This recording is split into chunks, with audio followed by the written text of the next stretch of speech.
how would I even? You can't. Nice rack. Still big. But I mean, this is an alien. I mean, he is. I don't care which way. Like, look at me try to put him on my lap. My dad brokered the biggest deal in history for the General. It was the biggest sale in history for $63,000 for Cabela's in 1996 or 7. And then, like, almost 30 years later, I brokered it for $1 million, and it was the biggest sale in history there.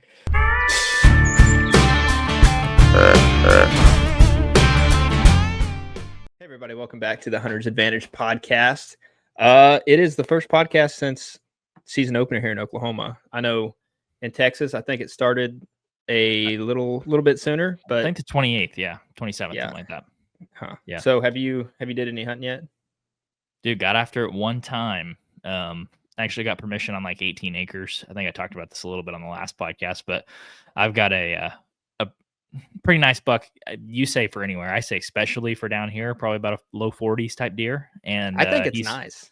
He's mature. So went out there and hunted yesterday. I got up in this dry creek bank, and dude, it was 93 degrees when I was sitting up there. I'm like, dude, I can't do this. And I didn't wear my pants with the knee pads in them, so I couldn't ever lean into the tree. So I just had to stand straight up, just miserably eating the heat for about 3.5 hours.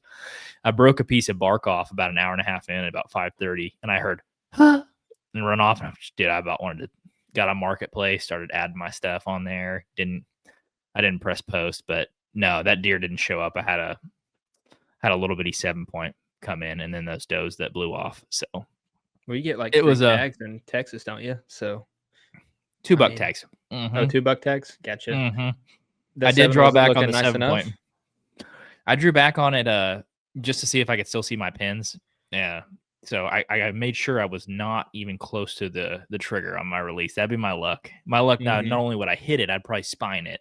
So yeah, I didn't let her fly on the old 7, but well, that one you're well, no, just answer your question before you even ask it. No, I haven't been yet. It's been very hot here in Northeast Oklahoma as well. But on that buck you sent me a picture of, like, he doesn't have hardly any eye guards, but what he does have is, like, we talk about it all the time. That deer has just what we call presence, right? Where it's like, it might not score the best, but when you look at it, you walk in a room and you just see it, and it's just like, man, like, that's a nice deer. And that's exactly what your eyes would go to. And, like, just nice wide frame, has some height on it too.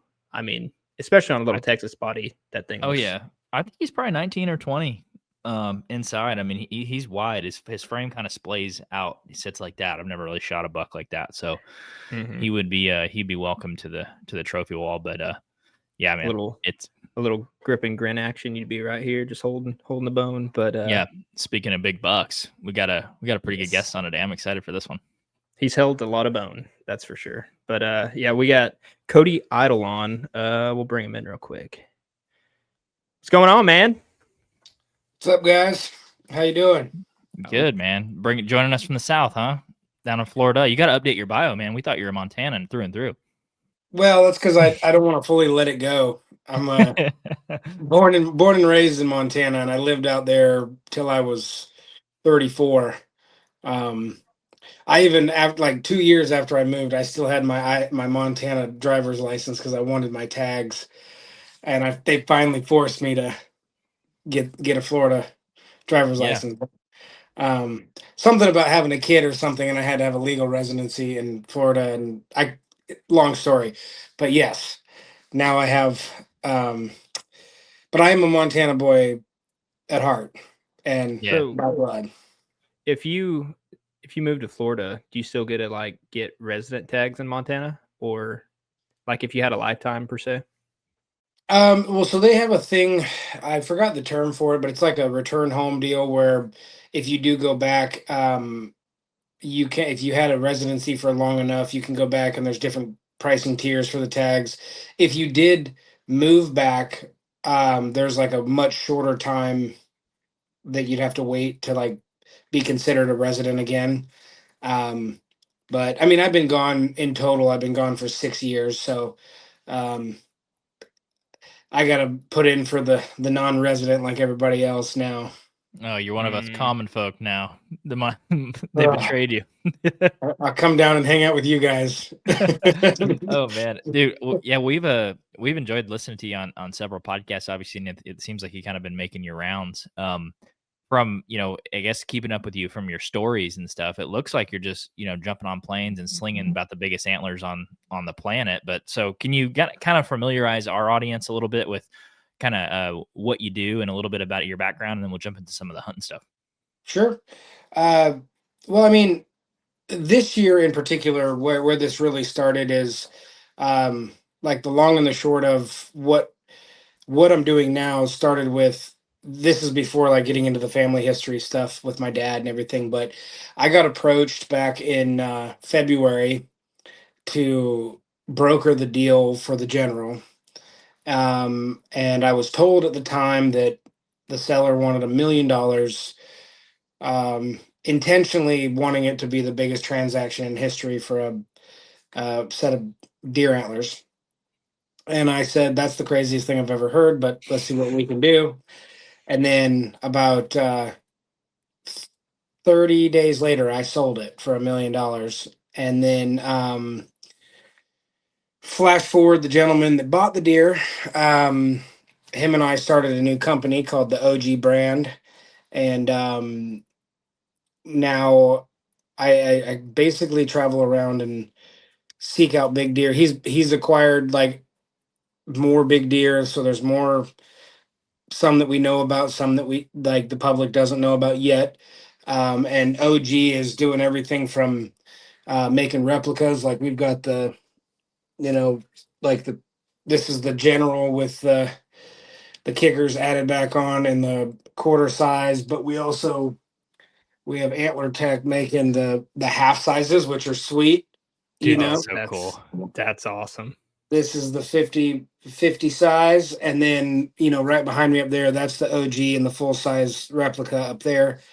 Um, but we're also in the process of making a film, that's seemingly going to be for either Hulu or Netflix on a documentary on the general, and we've got a budget already put forth. So you know, and so that kind of launched into everything that we're doing now. Like it's some of it's promotional, but some of it's like I've got more of a platform than I used to go get on these big deer and be able to pull out the giants. And so we were recently able to do like take Lee Ellis and those guys to Kansas and do that antler episode for Seek One. And Josh Duncan is the gentleman that bought the general and who's my partner in OG now. And we just flew up last week and did the Working Class Bow Hunter podcast up there, and we took the Phantom of the Cornfield, which is the number 3 typical set of sheds all time, and the general with us.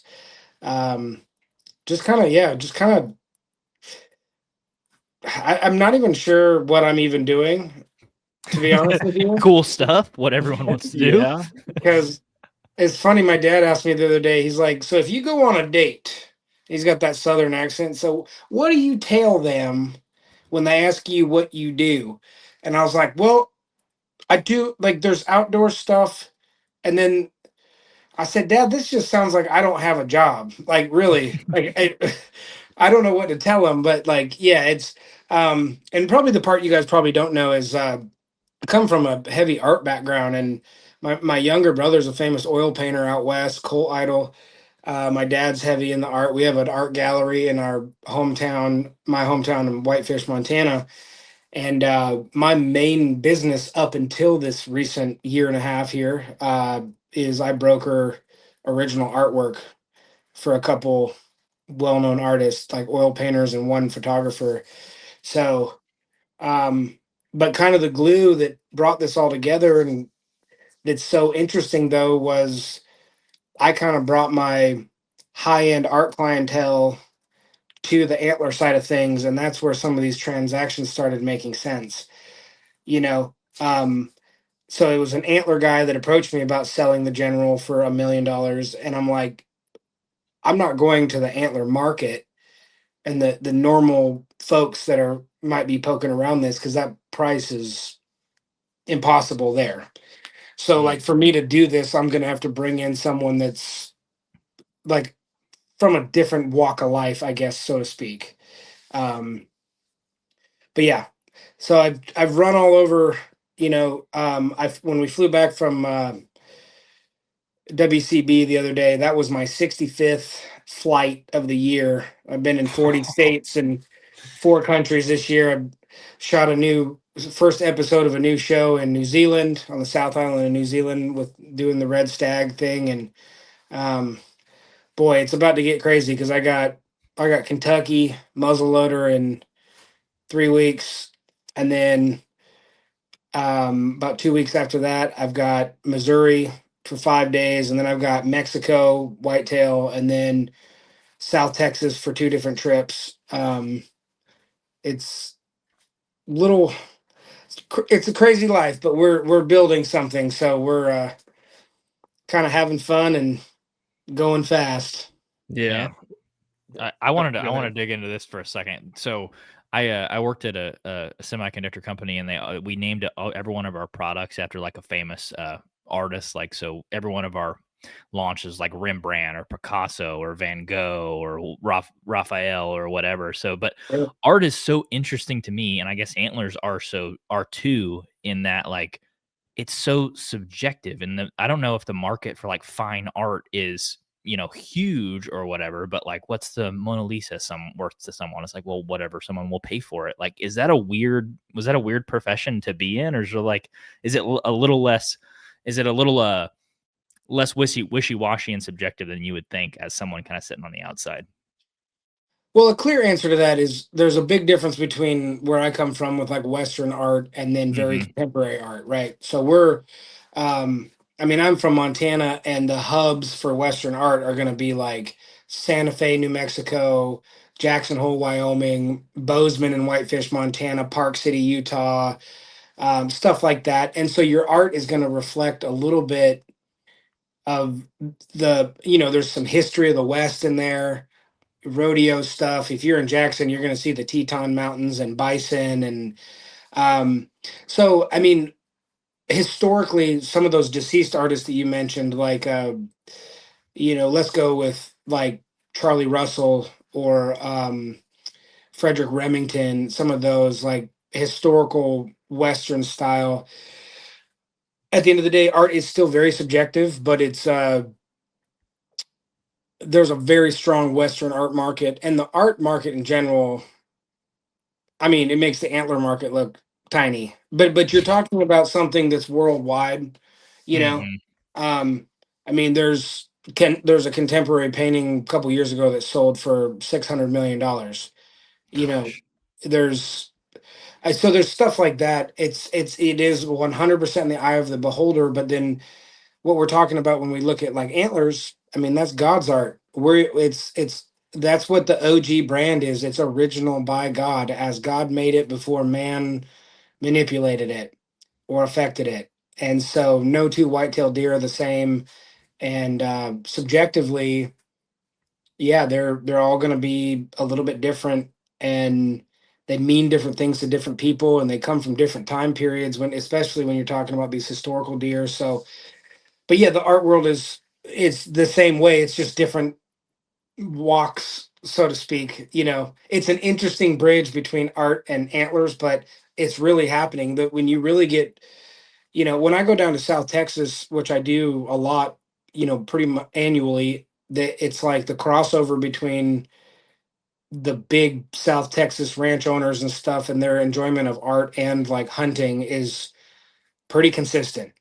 And they love the outdoors. And so I don't know, it's been amazing, man. But like an art client of ours that became a good family friend has a bunch of land on the King Ranch, and my brother and I and a couple friends have gone down. This will be our 8th year in a row going down to hunt on the King Ranch in December, and it started out with an art client.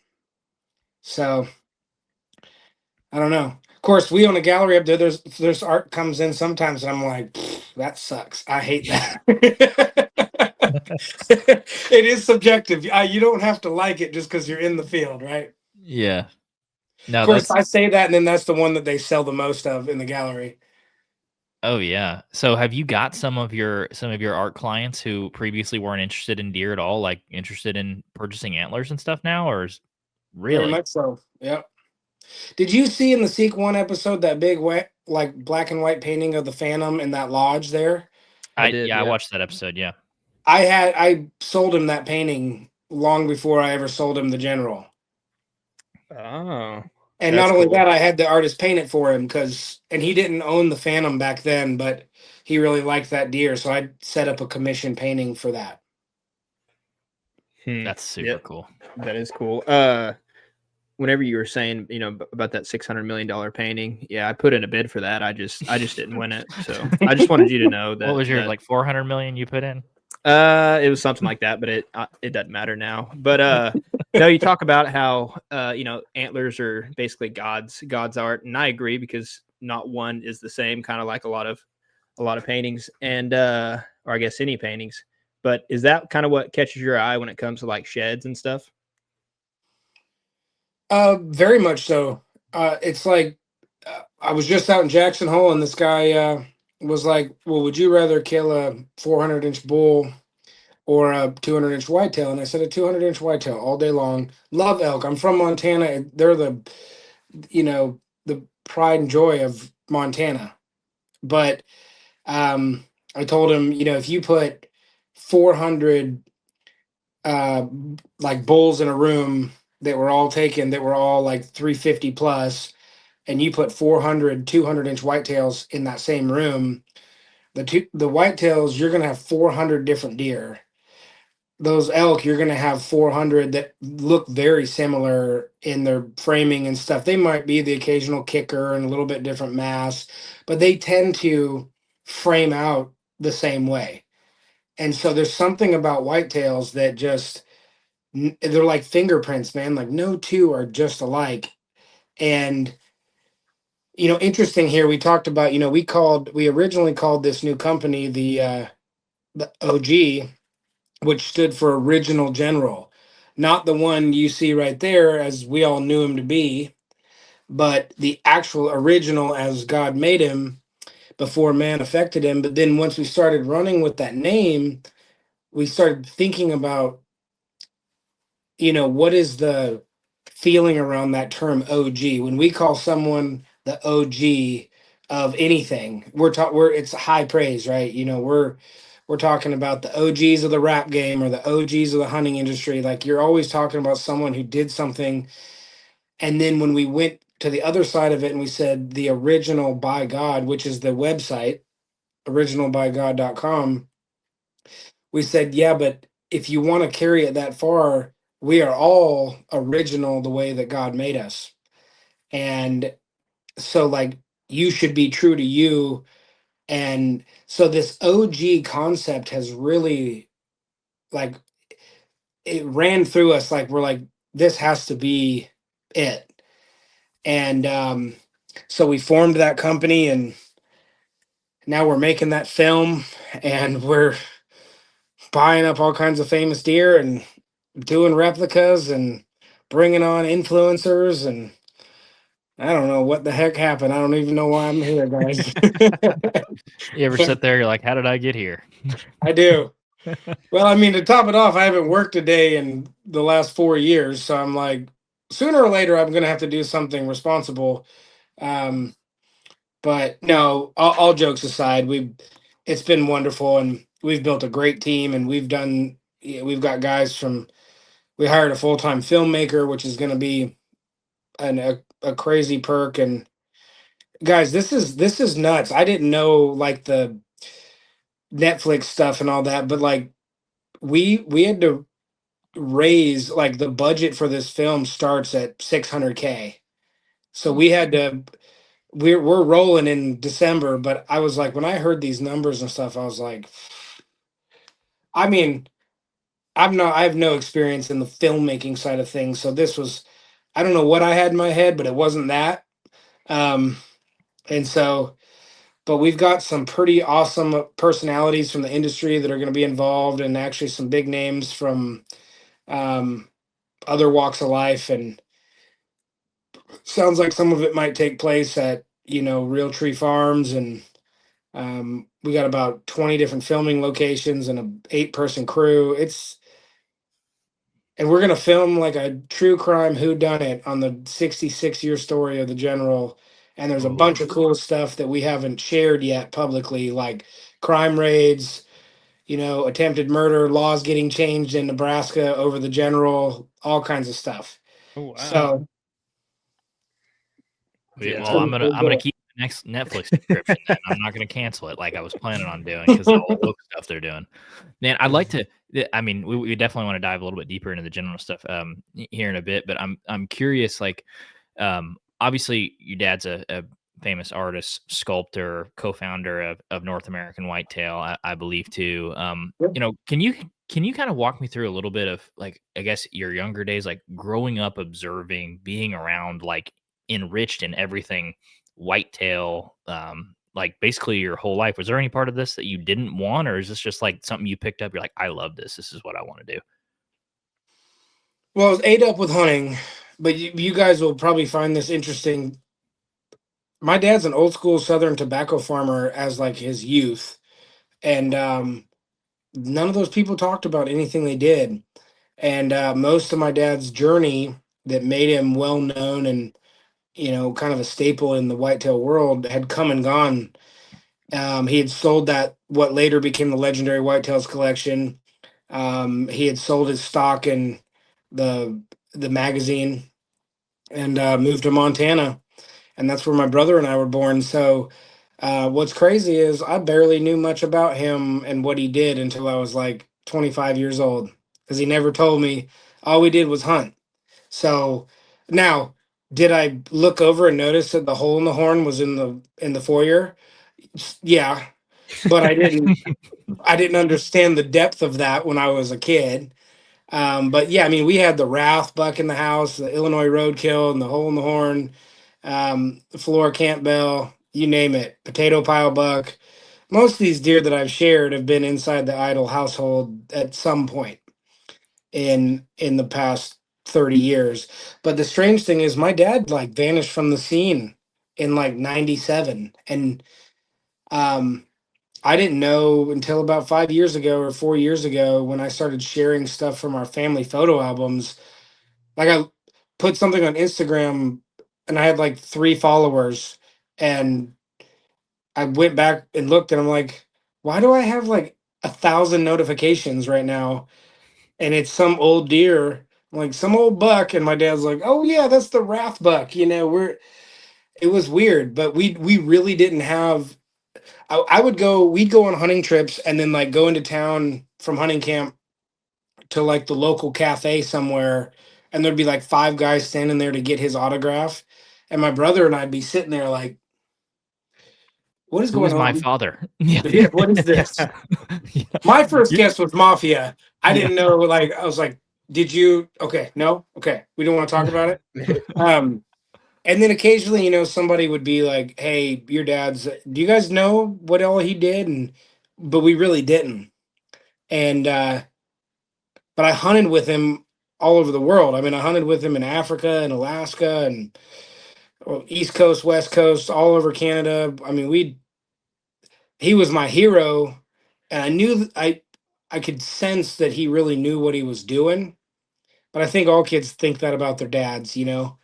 Um, I it really wasn't until later till I took a deep dive and I was like, I was almost a little frustrated with him, like, Dad, how could you not share more of this? Yeah. Like, this is my dad in a nutshell too. So my brother graduates from high school. My dad played football at North Carolina State in college, and my dad's like good buddy brings my brother a graduation gift, and it just says it's a silver serving platter, and engraved on it says Dick Idle ACC Defensive Player of the Year. And I looked at my dad, I'm like, you how much have you not told us about, I'm like a senior in college. I'm like, oh, and I played football. I'm like, oh, you were the ACC Defensive Player of the Year. That would have been cool to know at some point. Um, or we'd be like driving down the street, and my brother and I would see a falcon or something. I'm like, oh, there's a red hawk, and my brother's like, no, it's this, and my dad's like, no, it's a spiral kestrel, whatever. And we're like, how do you know that? He's like, oh, because I had falcons. And then we go find pictures, and he had like 3 falcons and an owl that he trained. It's like the Dos Equis guy, but no one knew. The most interesting man in the world. Yeah. Well, Exactly. that's crazy though, because most people, I don't know if it's because most people don't accomplish much, but it's like most people live vicariously through their children. They're like, I didn't do much, so I want my kid to do infinitely more than me. It's like your dad almost took the opposite approach. It's like, I've done a lot of things, but I don't want my kids to, maybe know that much or influence what they do or what I think they should do or whatever. So it's like that's such a dude, that is like the Dos Equis, man. Like it's like a scroll that keeps rolling away. You're like, dang, dude, you've done this too, and this and this and this. I can Yeah, also imagine oh, go ahead. Oh, no, go ahead.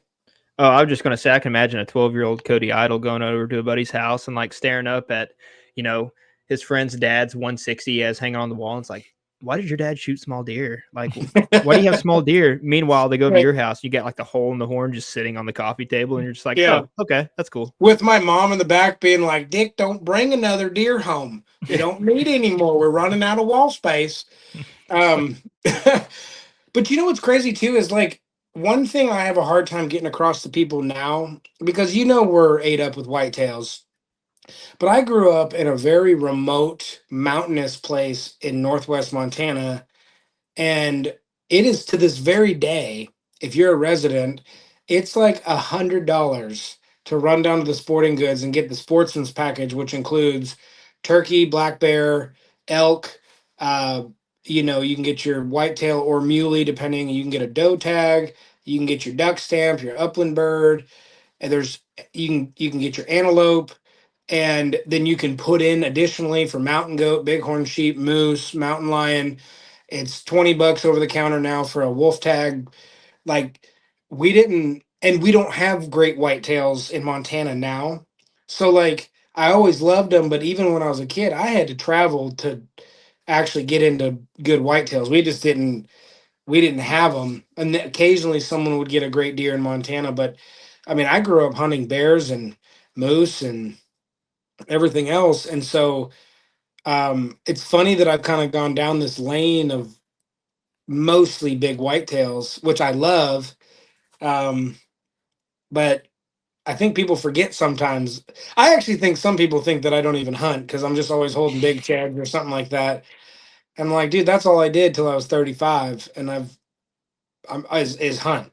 And I didn't even know how to like post a photo on Instagram until I was in my mid 30s. So this might be a dumb question, but you being around all these big racks and seeing these megalodons in person, does that kind of hurt your personal deer hunting in a way where you're just like, you see a nice buck and you're just like, but you're just kind of almost, what's the right word I'm looking for, like diluted in the potential in a way? For me, it doesn't, because I fall into that camp of folks that I love being out there so much. I'm also the guy that could hunt a whole season and never fill a tag and be happier than anybody because I just love to be out there. Do I want to kill the biggest buck I can? Sure. But I also understand, man, like some of these deer, especially in this last year, these are some of the like 0.0001% that you could kill 200s every year for your life and still not be in the category of most of those that 0.001%.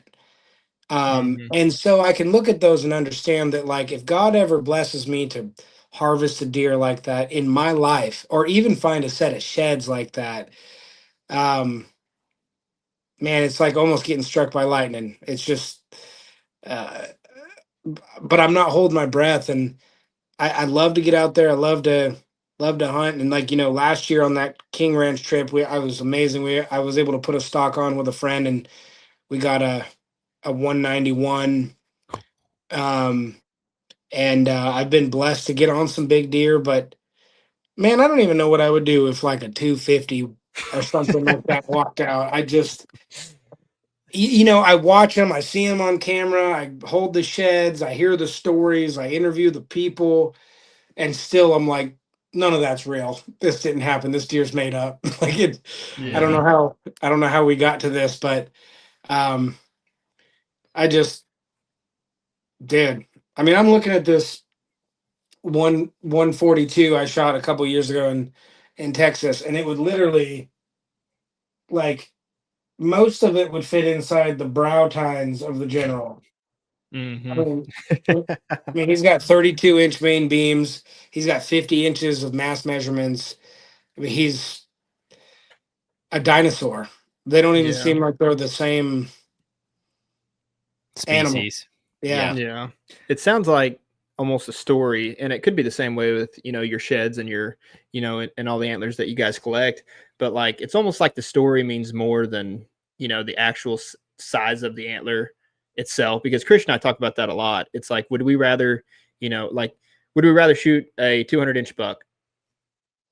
Like, would we want to? Absolutely. But would we take that over, maybe going to deer camp and, in Oklahoma on public with, me, Christian, Peyton, Christian's uncle, and a couple more buddies, and like share that whole experience with? It's like, that's when you really want to get one down, just because it's like, those are the times that like make deer hunting great, I think. I agree. And it's, you know, I mean, we said this on WCB the other day, but like one of the reasons that people get so like nostalgic over some of these old deer is that they truly do also represent like a time that has come and gone in our history. And there were times that made the like there's big deer that the actual date and time, the people around it, the location in the country, and the like what was going on in the world at the time, all of those details actually make the deer more interesting, not just because he's big, but because like the Minnesota mystery buck, Sal Ayers, Sal Aaron's had like a cabin on the back of his property in Minnesota there where Al Capone used to go hide out when he was on the run from the law. And Sal Aaron's actually sat around the fire and drank moonshine with the Minnesota mystery buck sitting there in between them talking shop with Al Capone over that deer. That's not real. That's that's insane. I didn't Yeah. know that. And that Yeah. may or may not be one of the deer that we have acquired. Another altered deer, that's why he's not in the book, but up near high two teens, 220s typical. Um, and but I think I have this, not to be too dramatic, but I feel like the more I do in this space, the faster that time goes. And if you don't learn when you're out in the woods or when you're in hunting camp and you're sharing it with your friends, your family, if you don't learn to be right where your feet are and be there, not when do I go back to work on Monday, or did I bring all the right stuff? Is my target buck going to be where I want him to be? Am I going to the right? The the reason that we love going out there is it's like cut the cord for a minute from all the social media and politics and the fast-paced world that we live in. And the reason that we look back on these times is not because you killed a 160 versus a 140.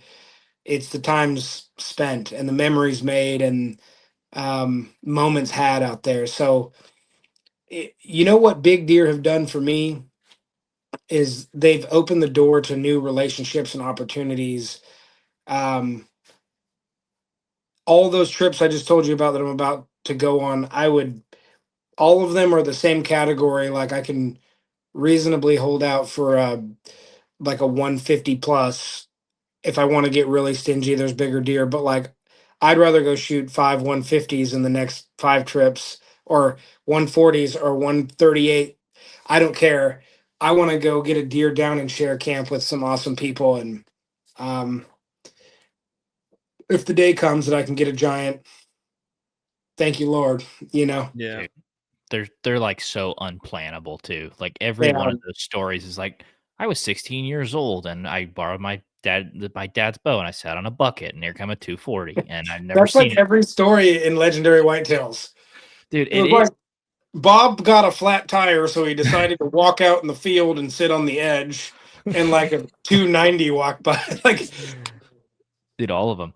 But That's that's what's also crazy. what. Oh, go ahead. That's what's crazy to me too, and I think what makes him so special and unique is like now we live in a world of like ultra managed like technology on every single corner, like walking deer through these age progressions of 2 to 3, selective culling of like we're taking out our worst 3-year-olds, we have better 4-year-olds, we can have better 5-year-olds, we can have plant these food plots with this protein and this carbohydrate.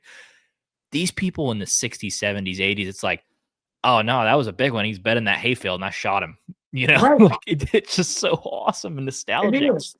Dude, that's one of the questions I get the most with all these big deer. How old was this deer? And I'm like, you're asking the wrong person. I am not Yeah, Old enough. like when I see a big buck, the first thing I look at is he outside his ears? I like to look at his bases, and depending on where I'm at, I just and of course we all are used to like eyeballing deer, depending on how you look. Um, I feel like I have a pretty good eye for deer on the hoof, but I've never once been like, "Do you think he's 3 or 4?" I'm like, "He's big. I don't care." Um, and I do feel like you can look at deer and their physical development. If you, especially if you've got like a 2 or 3 year old, you can see it in their shoulders and their neck and even in their jawline, their forehead. There's a lot of stuff you can look at, but I just I don't get the age thing really. If you're managing a property, I get that because you're going to see some of those deer more consistently, and like, okay, we saw him last year, and he was 2. Like, I get that, but if you're in the wild, raw, like if you're in northern Alberta and you're hunting the big bush, there's no chance that you're like looking at your buddy like, is that you think he's 4? I think he's 4, maybe 5. You're not doing that. You're just looking at the deer and gauging him, and um, you know. And it's funny because I'm from Montana, and there's millions of acres of wilderness, and I grew up so far from the management stuff and the cultivated farms, and um, so even though I'm plugged in with like big whitetails, I've never used the trail camera. Um, I've never I like I've never been on I've been on one hunt with an outfitter or 2 in Canada, but I've never had an outfitter in like the US. Um I'm I grew up with the same old pair of Carhartts, this camo wool jacket that's like 30 years old my dad used to hunt in, and a ball cap, and that's how I hunted in Montana like my whole up until I was like 30. Oh dude, you're looking at it. I had a Carhartt, I had this old wool camo jacket, zip up camo that my dad like hunted in like the 80s. And I'm not joking. I had an old crappy backpack that had a mag light and like 100 foot of P cord and like a granola bar in it and a skinning knife. And then I'd throw a jug of water in there when I would go hunting, and that was all I did. And half the time in Montana in the middle of November, the water would freeze, and we would half the stuff, the mag light wouldn't work because the batteries were too cold. oh yeah. Hey, that's what I love about the Western guys, man. It's like the whitetail and especially the management side of it is like so strict and stringent. It almost sucks a lot of the fun out of it. Whereas like the Western guys are like, what are you trying to kill? An antelope. What kind? Don't give a frick. Mule deer. How big? Don't care. The Elk. one that looks First at one me. that shows up. Yeah, Yeah. exactly. And dude, they just like the Western guys, they know they're hunting hard and they just get after it. It seems like they have a lot more fun too. I'm like, dude, I've been really enjoying that style of hunting the last few years. Well, I have a question for you guys on that. Do you think that would that maybe be caused by the wide variety of game options out west? I feel like I love whitetails, but one reason that we all know that so many people can hunt them is because they're so universal. and there are a lot of states where that's the main game animal. And I mean, if you grew up like I did, where there's 20 different animals you can hunt, it's like, and again, we didn't have big whitetails, so it was hard for me. I had to travel Alberta, Saskatchewan, where my hometown's like 30 miles from the British Columbia border, so we were close to Canada. Um, but I just I'll tell you guys this. For every guy you know about out west, there's 20 of the baddest dudes you've ever heard of that you'll never know about that go up in the elk country in the with pack mule strings. And like you'll never hear me claim that I'm like a badass. You'll Dude. never hear that from me because I mean, whole different level. Well, you always hear about the guys like, oh, there's a guy in Tennessee that deer hunts that nobody knows that kills giants. And we met one this last year in Alberta, or I guess last month in Alberta. 21-year-old kids killed 3 200s. It's killed like 14 elk with his bow. And I'm just like, dude, who are you? Like, I get on your Instagram, he's got 6 photos on there. They're all roping. And I'm just like, I'm over here talking on the internet, and people are like, oh, I'm going to listen to what you say. I'm like, I think I need to sell my stuff when I get home. Like, I don't think people should listen to what I'm saying. You know what I mean? And that's why we try to keep it a little more entertainment based than educational, at least from our perspective. We don't have a guest on because I'm like, dude, there's somebody out there that hunts 14 times as much as I do during a year. Like this, I added to this kid on Snapchat, and every day he's like, we killed another moose. And he's like, we got another moose. He's like, Stone cold. He sent me another one today. He was like, this moose is coming in, and it's a one just coming through the timber. And I'm like, oh, like what? Yeah, it really does put into perspective. And those people just get so good at hunting so fast because they got so many looks. Whereas like whitetail, there's people that public land whitetail hunt that get one shot at a deer per year, right? That's not gaining too much experience. Dude, the Western guys they're just different. And those Canadians are different too. Yeah, they're very different. Oh man, I swear in Montana I grew up with at least 6 or 8 of Jeremiah Johnson's grandkids. Like true mountain men that are, and it's just different, man. I'll say this for the record, because a lot of people want to talk about how tough they are, how awesome they are at hunting. I do consider, now that I've gotten to hunt in a lot of other places in the country, getting away from the West, I do consider hardcore hunters in that country up there in the Northwest to be more equally as much of a like outdoorsmen as they are hunters, because the elements, I mean, you're thinking about freezing to death, you're thinking about getting lost, you're thinking about grizzly bears, falling off steep stuff, freezing cold water, storm fronts that come in where you can get lost. I mean, people die up there every year from this stuff. And I mean, I feel like the prep, you don't even, you go out up there prepping for the elements and the terrain first and the animal second.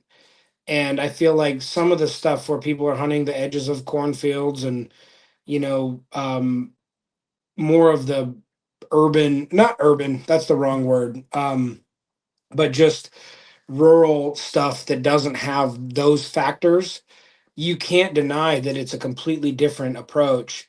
And I'll tell you guys, I worked for 4 years in the Arctic Circle in the oil fields. I spent 3 full winters in the Arctic Circle, and it was between 40 and 65 below every night. And what kind of paintings do they have up there, dude? Just the sky, brother. Just the sky. Just the northern lights. That's the only art I saw. But it's like, and like, the 6 weeks of pure darkness, and that would drive me nuts. And the spring was like 6 weeks of only daylight. I still don't know which one was harder on me, but they both get to you when you have enough of it. But the coldest day I ever saw up there was 81 below, and I got frostbite my 4th year. I got frostbite on my nose, and got lucky. I actually thought that I was going to have like skin grafts and stuff, but thankfully we had really good medics, and I got treated quickly. And My whole face was a black scab though, from like under my eyes, my whole nose, underneath my like mustache and stuff, Ooh. all one big black scab. Um, but I only bring that up because it's like it's a different prep, but it's my respect for the elements and the terrain up there. And I've been in a few mountainous areas that I've genuinely thought I got into situations where I genuinely thought I was like, this might be it for me. Like I found myself in a spot that I don't know how this is gonna play out. So it erased. This is all I'm trying to get to is I have such a tremendous respect for Mother Nature. It erased any kind of ego that I could have had. Um, and it's something that as my platform grows and as my connections grow here and as I have more ability to talk to young hunters and stuff, I want to be a huge advocate for getting rid of like the ego or like I'm better than you because my buck scored 10 inches bigger than yours. It's I hate that in this industry, people are so hard on each other and they're so quick to want to be like, I mean, even like I don't crossbow hunt, but if someone does, it's not my thing. But like if that's what they like to do and it's legal in their state and they buy a tag, go enjoy it. Go hunt with your crossbow. If you're a guy, take your kids out, go have fun. Like I don't I don't get the purpose behind so much vitriol that is in this industry where everybody's like kind of smashing on each other. I want everybody and within the OG brand we have a saying that we say a rising tide lifts all ships. Meaning I want everyone around me to win and do well and be happy. I want you guys to win. I want both you guys to kill big bucks and be successful in all the hunts you go on. I want to see your podcast blow up. I want to see you do very well.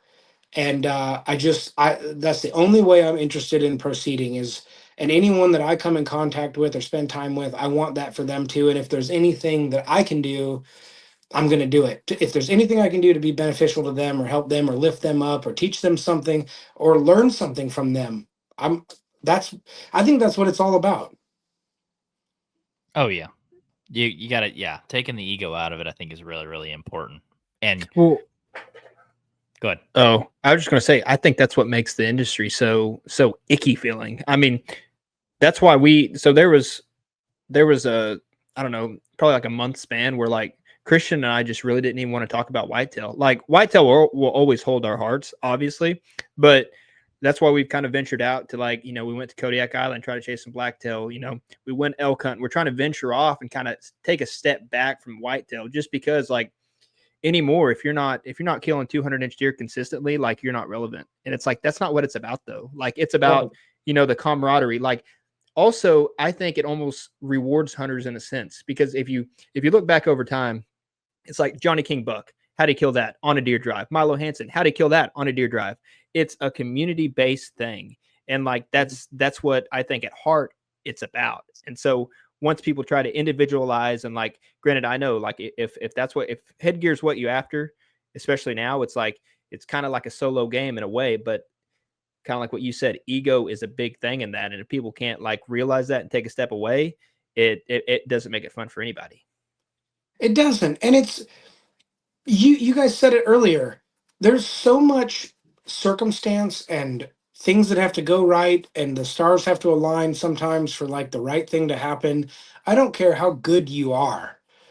Now there's a case to be made for like skill because there's certain guys that do go out and kill big bucks more than other people. And there's nothing wrong with saying like, man, that guy's been hunting big deer his whole life and he knows how to get on them. Like a Lee Ellis, he's got a model down and he's so good at what he does that it's not an accident that he keeps getting on big deer. I can tell you after spending a couple days with him, that dude 24/7 is turning that stuff in his head. Like when we were filming, we were talking about the big deer we were filming. When the cameras went off, he's like, "Here, let me show you. I got 5 more big deer that I'm looking at. I got on camera. What do you think about this one? I got to go talk to this farmer over here and see if he'll give me permission." Like it's nonstop. He puts all his time into it, and I just remember thinking, like, man, this guy deserves to kill big deer because he's so fanatical about it and ate up with it that like I'm excited that he's getting on, but you don't accidentally keep getting on as many big deer as he does. And for anybody that says it's because of his platform now and people are sending him pictures, that's not it. He's sure, I'm sure people send him big stuff all the time, but I mean, again, we get in this thing, and I don't blame you guys for taking a step back. When I first started posting, you would be shocked, man. Like I'll post a picture of a big set of sheds that are from 1962, and the first 10 comments are like, "Oh, Cody sucks. That deer's fake. That one's AI." I'm That was like, our alt "Gosh, these accounts, if you didn't know. what?" I said that was our alt accounts, if you didn't know. You're right. Yeah. Yeah. I got you guys on this podcast just because I wanted to talk to you about all the stuff that you've Yeah. been saying. But it's like I just don't understand. The only thing I can think about is it's gotta be that people are being competitive and there's some ego involved and stuff. But let's take the CJ Alexander buck, for example. You cannot deny that we all know on one set he broke the law, he did illegal things, and there's repercussions that come from that. But if he'd have killed a 130, nobody would have been talking about it. It was like because that deer was like one of those 001 percenters, there was so many people that wanted to see him just burn because it made him feel a certain kind of way because it was an utter giant. Now, it's sad because of what happened and unfortunate. And again, I mean, the guy went to jail. Yeah, It's that not like, sucks.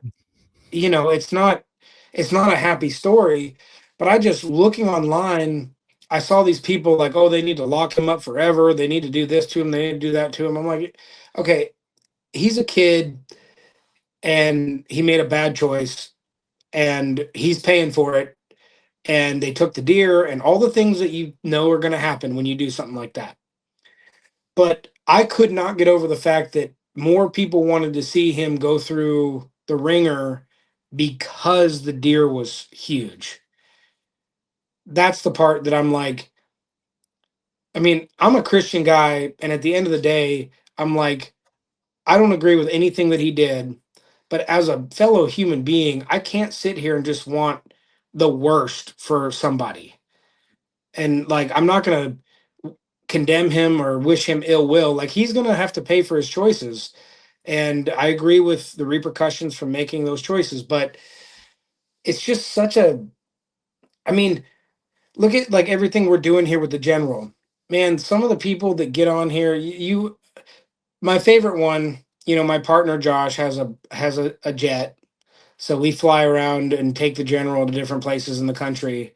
The amount of slander from the pictures of like the general on a private jet. Um, I'm like, dude, if I saw that and I wasn't involved in it, I'd be like, my first thought would be like, how do I get on the jet? Yeah, Like, you're how living can every I? redneck's dream right now. Yeah, can I Yeah. go? Do you have an extra seat? Will you guys take Yeah. me with you? That's all I think. I don't think, oh, screw that guy. You know, but Yeah. unfortunately, that's just, and I do strangely from the days my dad and I've talked a lot about that because prior to like the early 80s when they founded North American Whitetail, there wasn't this public consensus that you could get famous from killing a big deer because the world was not connected. And suddenly, like when North American Whitetail came out and the people are picking up the issues, first everybody's going, oh my gosh, there's deer out there like this, like flipping pages. Holy cow. I live in Idaho, but look at this deer from Illinois and Kansas. And like, this is the first time they're all seeing it. But the next 10 years of that magazine that lifted up the hunters that were killing the giant deer opened up this new concept that like people are looking going, okay, not only do I know there's a big deer there, but if I could go harvest that deer, it could make me famous. I could make a lot of money. I could get in, like, I could partner with Cabela's. And, you know, when that started, I think that was the slippery slope that kind of started that anyway. Now, social Yeah. media and everything else has obviously been a huge thing. And, But prior to that, the people just hunted. Like Sal Aarons killed that Minnesota mystery buck for meat back in, I want to say, the mid 50s, maybe the 40s. And he left the deer in the yard. We're talking about, a gross like 220s typical. And his kids back then, this is after Al Capone held the deer. His kids had a swimming hole on the pond next to the farmhouse that they wanted to swim, and there was always lily pads. So they used to tie that deer on the end of a rope and drag the pond with it with the tractor to pull all the lily pads out of the way so they could swim. I mean, you look at the general. Ben Barnhart found the general and threw it in a corner in a barn on their property there in Nebraska and left it sitting there for 10 years with mice chewing on it and everything else. So we somehow we transitioned into this phase where there's this ego involved where, like, if the three of us went on a hunt and we all three killed a deer, but my deer was a little bit bigger than both of yours, it's like somehow I'm Yeah, I wouldn't better. like your post. Yeah, I wouldn't like it. I'd be happy like, for you guys as long as I shot the biggest one. Yeah. I mean, my deer wouldn't even make my Instagram page. So, it's no, and that's going to be the thing, man. I'm going to go start finding these like 12 and 13-year-olds that are killing spikes and 2-pointers and stuff and encourage them to share their deer and promote that. I think you got the right mindset around it because it's not pie, it's candles, right? I can take my candle and light yours, and you can take that candle and light somebody else's. It's not pie. It's not it is a limited resource in that sense, but that's not the way people should view it. But you said something that's really interesting. Is like, it's almost like, and I think with the invent of like magazines in North American whitetail, that may have like took the veil off, but it was going to happen regardless with social media or whatever, the internet, whatever happened. But it's almost like the incentive structure now is like more than ever, especially with YouTube and sponsors and Cabela's and Shields and everything like that. It's like the incentive structure is like, man. And I think that's one of the things that happened with CJ. It's like not much is going on. That's my ticket right there. Like that's a ticket to like it's an eject button of like my current circumstance. And like I may not care that I shoot a 230 or not, but now it's like you see it all the time. People slamming one. And you're like, well, the first reaction is, well, they probably poached that, and that's and half the time it ends up being true now. Well, that's because there's so many people that are willing to go to whatever length it takes to go get the one that they can hold up for the killer photo. And and what's funny is the industry has progressed so far that now killing the big deer, unless it's like a top 5 or something like that, it doesn't actually get you what you think it would, because there's sharks in the water, right? Like there was all that talk about CJ selling his deer, but he didn't know what he didn't know. But I have it on good authority. I mean, I know he sold that deer for less than $10,000. Oh my God. And he ended up having to give the money back. But, I remember the first time I heard that, I was like, man, if that deer had just landed in my hands, I probably could have got 80,000 for it or 100,000 for it, because I know what I know. And I just think about that. I don't know. Even the media channels and stuff like that are like sprinting to the next big deer all the time, and the audience is not necessarily right behind them because everybody's getting so much of it on social media. And it's kind of like if you go to the gym and you start looking up fit people, you're like, oh my gosh, look at the people out there. And you want to say the same thing, like you're like, this has to be airbrushed, or there's no way that dude has like a 12-pack. He's on steroids. It has to be. But I don't know, man. It's just now I'll tell you this. What's funny is the comments, the hate, all the stuff used to bother me. And I say this without any kind of ego behind it, but like between my Facebook and my Instagram right now, my viewership is averaging about 25 or 30 million a month. and quite a while ago. It got to the point where I didn't even have the ability. I'm an old man at heart. I don't have the ability to even keep up with all the stuff. So nowadays I'll get on a podcast and people are like, well, how do you deal with all the haters and the negative stuff? And I'm like, I don't see a lot of it. I don't, I don't want to take the time to go find it, and I can't manage it as it is. And so I'm just feel like I've been blessed with whatever the platform is. I don't even know what that truly means, but some kind of platform here. And I know that I'm God first, my family second, and I'm always going to treat people well and do for them more than they ever expect of me. And so, um, I don't know. I'm a little, I'm a little torn on what to think about the whole thing, to be honest, because it's gotten, I don't know. I don't mean to get political, but I'll say there's a light at the end of the tunnel. Like, right now we're seeing a big shift where Christianity is much more well spoken and voiced, and old school values and principles are making a comeback. And so I have hope for the whitetail world too, where it's like, how long do we go on this train here where it's like, oh, that guy killed a big buck, I hate that guy. Instead it's like, oh, that guy killed good for him.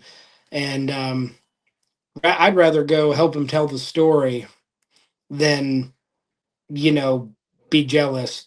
I don't know if I'll ever kill a 200. I hope I do. um but I can promise you guys this: if I ever do, you won't see me on there talking about how amazing I am and what an expert I am in whitetail hunting. Well, you said something right there, and I think you answered your own question as well. You don't know what your platform really is. I think you do. I think it's preaching the gospel.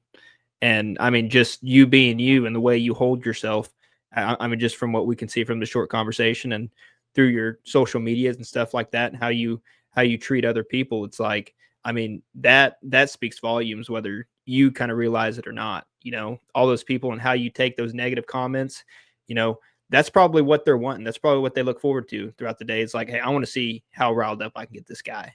And Sure. then for you to not even respond, it's like, hey, you never know who you're going to reach unintentionally.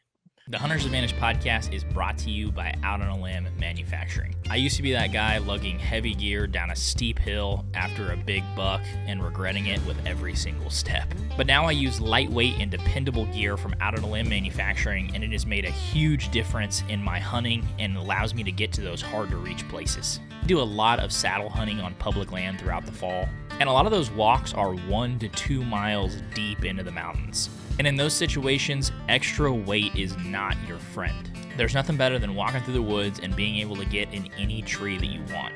I've been running the Shakar sticks for a long time now, and the Ridge Runner 2.0 platform, and this past year I tried the Flatlander saddle from Out on a Limb as well, and all that gear is extremely lightweight and comfortable. If you want to support a 100% made in America company, go to outonialimbmfg.com and use code HNTA15 for 15% off at checkout. Once again, that is code HNTA15 for 15% off at outonialimbmfg.com. We trust Out on a Limb products for run and gun hunting anywhere in the country, and we hope that you will too.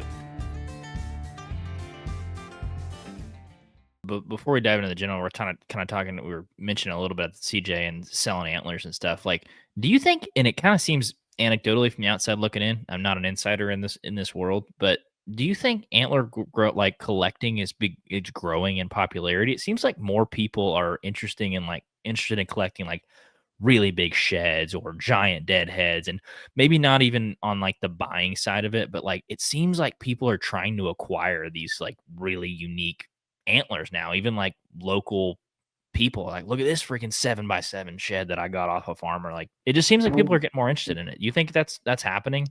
Yeah. Well, I'll give you the best analogy that I can come up with here that I think sums this up perfectly. Antler collecting, and I'll throw shed hunting in here, is like nicotine pouches. It bridges gaps between two different categories of people. So the people that like tobacco can still have their nicotine. And then you got this whole other category over here of people that don't like tobacco, but they can still partake in the nicotine stuff because it's like a social thing and there's less consequences and blah blah blah. Antlers and shed hunting and all that stuff is like that because you don't have to kill an animal. You can enjoy it. If you're shed hunting and you find a big set, your season's not over and no animal had to die. So we have this category where there's collectors and people like fair weather people that are really liking it and they're not even hunters. And then the second part B answer, I guess, to that is that that general sale shook the antler world up.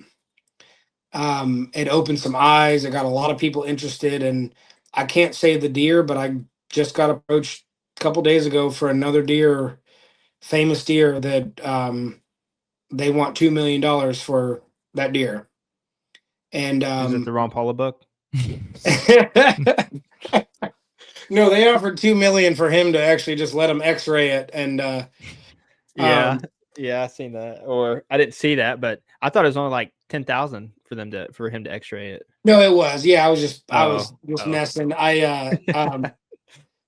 I mean if the Ron Polo buck ever got proven to be real, its market value would be pretty wild. What's your take on the Ron Paula buck? Well, my take now, we actually have a family stance on this, my family, because we've been attacked and spied on and pursued and everything for talking about the Ron Polo buck. Mitch comes out of your bush. Shut up. Yeah. My stance is that I hope it's real. And because I love big deer, I hope the deer is real. But just like in any other industry or category in the world, you can't come out and say, I got the biggest one in the world, but I'm not going to show you.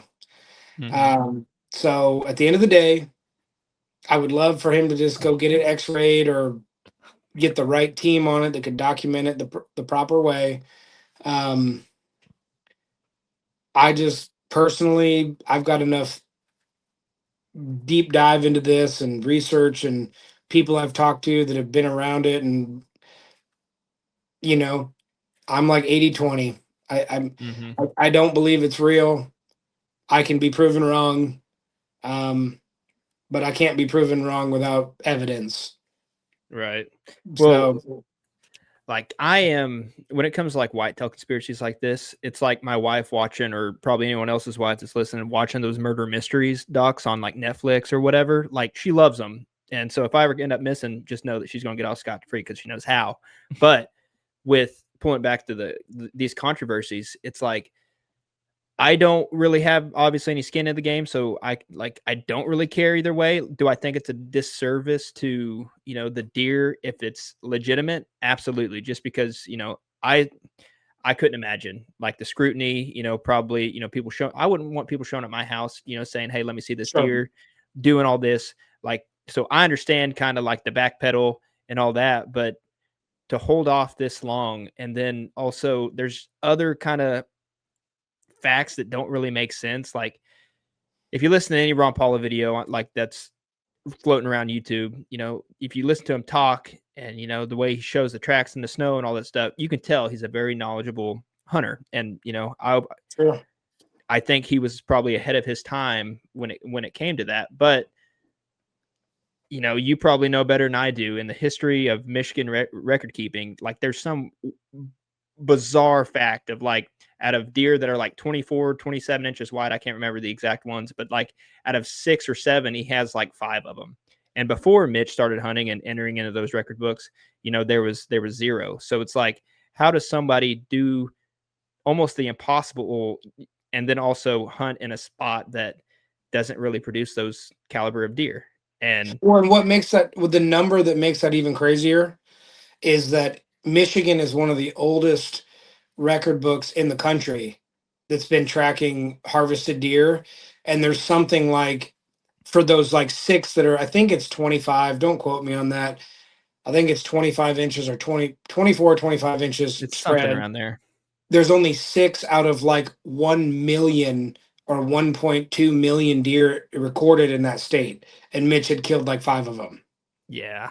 That's, to me, that's fishy. Like, and also, we actually talked to somebody who said, he knew Mitch personally about this, and He was a every journalist. time we asked him, he just kind of like talked about his character and like, good character. And like, I'm not saying he didn't have good character, but whitetail, it's just their way of not inbreeding. If could genetics be in one area that small, in the marshy thing, like he was explaining, sure, but to have those genetics that consistently, because if a doe drops a buck fawn or whatever, within the first year or two, she's going to run that buck out of, that little 5-10 mile radius. And it's like, you would think that other places around that Traverse City area where he kept shooting all these deer would also kind of have those signs of life as well, if that was the case.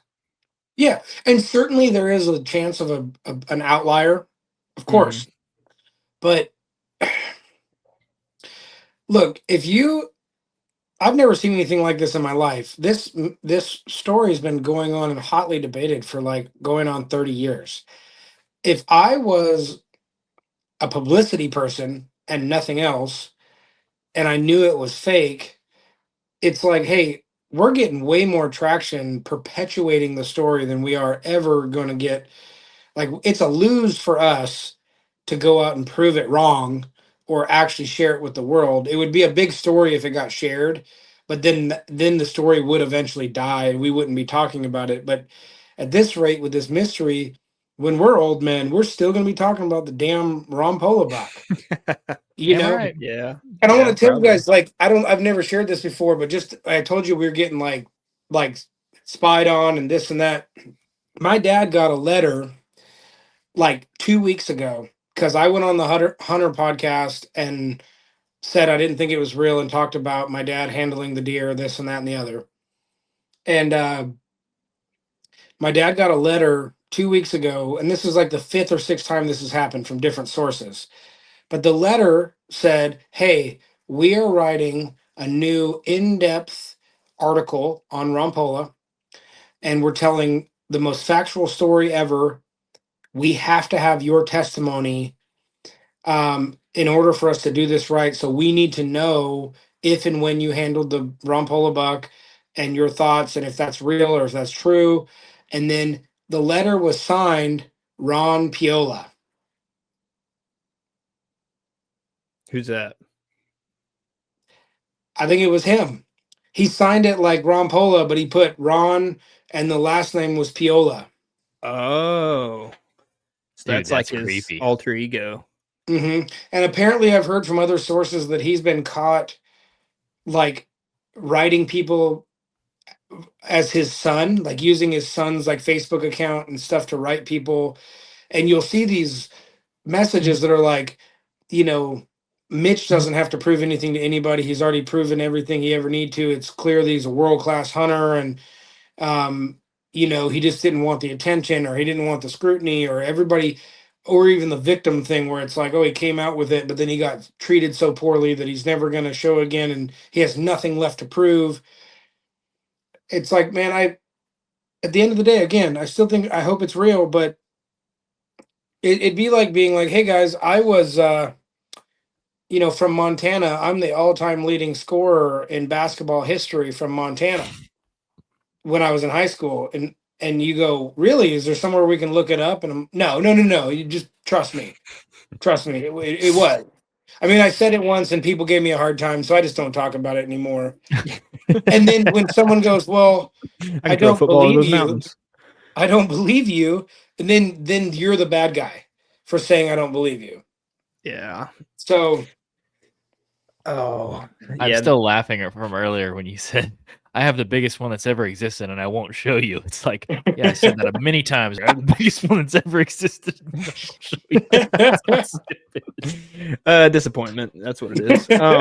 Oh, dude, the Mitch stuff it's so crazy. Like, it's fascinating. but there's entire Facebook pages of like avid supporters, like tens of thousands. Unless Mitch has tens of thousands of Facebook posts, he's got like 48 phones on his on his desk or something. But there are avid people that like get very vindictive and hateful about like it's so real. I live up here. I know it's real. People that said they've handled it. I've heard that it's burned in a fire at his house and his house is burned. You, it's so, but it's so. If it wasn't so unique and like world record type material, if that was like a 180, it's like I shot a 180 and you'll never believe it. No one would care. It would never. Yeah, everybody's like, cool. Good for Awesome, you. man. I'm sure you did. Yeah. But Yeah. that's not why he hunted. Was he didn't care if anyone ever seen it, because that's not why he hunted. But yet he has the Ron Paula But you videoed it in the 90s. fan site. You know what I mean? Like where he posted all of his bucks, and it's like now all of a sudden, I don't want anyone to know.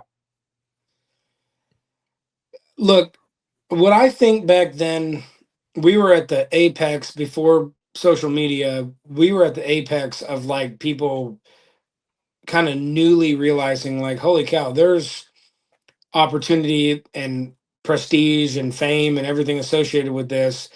Um, I think people were banging on the door, and yeah, there was the multiple different offers for like $10,000 a pop to let them X-ray it. And my biggest thing, because I've had a situation in my life where I've needed an attorney, the whole like he signed a basically an agreement that said he can't say that his deer is the world record until Milo Hanson's gets beat.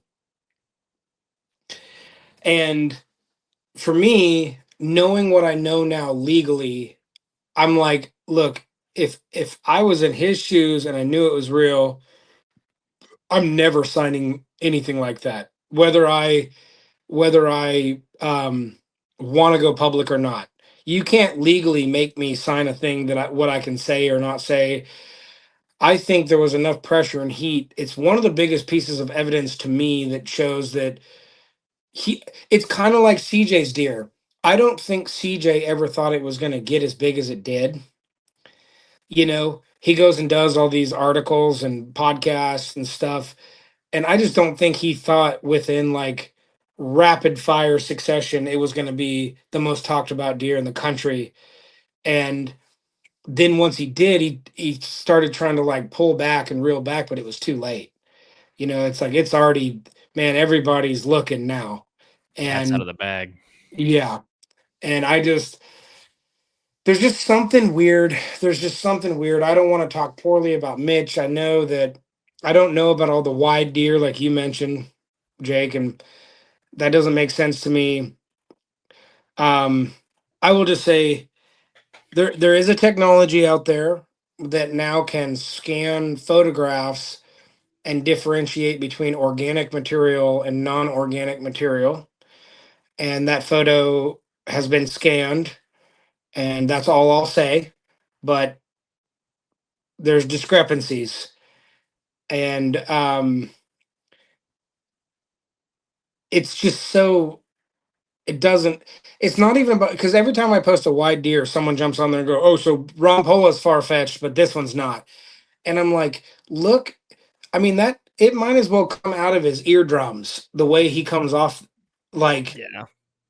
and the color's not right. And again, I say this for the record because I'm sure someone will give me a hard time about this for this conversation. I hope the deer is real. I hope that I'm wrong. But I just don't buy it. And it's been long enough now that like, dude, he could go to someone tomorrow like Lee Ellis.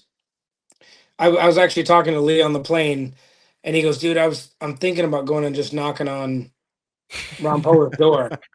And I said, Lee, a lot of people have knocked on the door, and there's like, but if you ever got him to open it, I'm like, it would be the biggest episode you've ever made. It would be, you know, but I'm like, I just, at this point, I just don't think he doesn't have anything to lose now. He's older.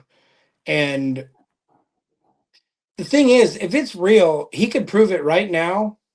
And it would literally be the deer story of our generation. Mm-hmm. It would be the one that everybody just like falls out of the chair. There'd be movies made about this thing. Like this would be insane. But I stand firm with the like, look, even if it's real, if you don't want to show anybody anything, like you can't expect the masses to just believe you. What would be crazy is if in like last will and testament, he's like, hey, here's my will. Go grab this safe combination, hit that, and I want you to take this and get this scan. And it's like completely legit. It'd be like, dude, that's like a bombshell from the grave. That would be Bequeath my whole insane. estate to Cody Idol. Dude, that would be crazy. Yeah. No. Yeah, no, I agree. But I love it. I love a good it's again like what we're doing Fishing with the story, Jeff- man. The one Yeah, that got away. it's like a true crime story or something. Like maybe we should all get together and just run up there and go knock on the door. All right, I'd be you knock down first. but yeah, I'll hide behind you because I ain't getting shot. I know that stuff works.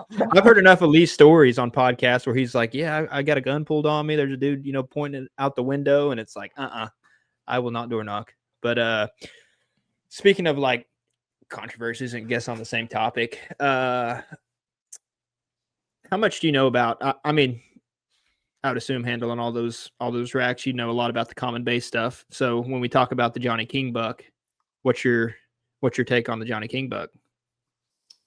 I feel now I will say this disclaimer up and through the 90s, early 2000s, there was a different kind of general outlook on the common base thing for like B and C scorers. They didn't view them the same way, and it wasn't such a big deal. That's right on that hairy edge there with the common base, but do I think he got done a little dirty? Yeah, I do. Because there's politics involved on the BNC stuff where they've just decided over the years, like, hey, this one makes more sense to be the world record than that one, or we don't like that guy. There's 100% that has been going on. That happened with the hole in the horn when my dad owned the hole in the horn. That actually, we've got straightforward interviewed testimony that they said Dick Idle doesn't get to name a new world record. The hole in the horn grosses 346, and they end up panel scoring him at 328. And what was the reasoning behind that? They dinged him on like a symmetry deal, but the one part that basically got minus was a big point that had kickers all over it and stuff, and he he got, but from someone who was high up in the game back then, we've got a private interview that happened. Again, I can't say names, even the interviewer, but the gentleman that was involved told the interviewer, like, yeah, we weren't about to let Dick Idle have a new world record. Only we can say that what's a world record or not. That's not for you, general public. That's not for you to decide. That's up to us. So Johnny King buck, whichever way you cut it, is a giant. And I know there's all the stories about like Jay Fish and all his support of the deer, and I find it very interesting that there's this fine line between like alterations and stuff and like a broken beam. Like you can put back on. I know the beam didn't come all the way off when the antler got shot, but it cracked it all the way through, and then when it got first scored, it was like duct taped all the way through, and they allowed them to actually like repair it. Which to me in antler repair is still an alteration, because even if you put material in there to hold it together and it made the main beam an eighth of an inch longer, you've altered the measurements. But I still feel like that was kind of one that was probably pre-decided they weren't going to let it get scored at the top, you know. And I have nothing against the Hansen buck. Milo Hansen gets a lot of like hate because it was on a deer drive and there was other people that saw that deer, and I think somebody else shot at that deer. But it's like at the end of the day, if you guys know when you get in the woods, that it's not a perfect science. Hunting is not a perfect science, and it never goes exactly like you think. And so I don't think you've ever thought in your life, man, if I kill a 200, as long as it goes exactly as I see it in my head, and according to what the general public would think is a great hunt, then I'll be happy. It's like, no, if you get a 200 down, you're probably going to fall down and cry and be like, I don't care how we got here, but we're here. Yeah. And my mind went blank. I got buck fever. I can't even remember what happened for the last 5 minutes because my adrenaline was so high. And I think it gets overanalyzed to the point where it's like, dude, I'll go do a deer drive tomorrow. If another Hanson level buck walks by, I'm gonna dump him and I'm gonna be the first one on the news, like, hey, I don't know if I'm a good hunter or not, but this deer walked out in front of me and the dogs were behind him and people were pushing him and I shot him and I'm so happy. Like, Yeah. Yeah. That's why awesome. deer hunting is such a weird thing to brag about. It's like you have little control over what inhabits your area. It's like so much of the stuff like the what was the buck out of Indiana? He That was like graveyard buck? number two all time, shot talking with the Huff. the huff buck. Yeah. Yeah, the huff buck. He's number 5 now, I think. Okay.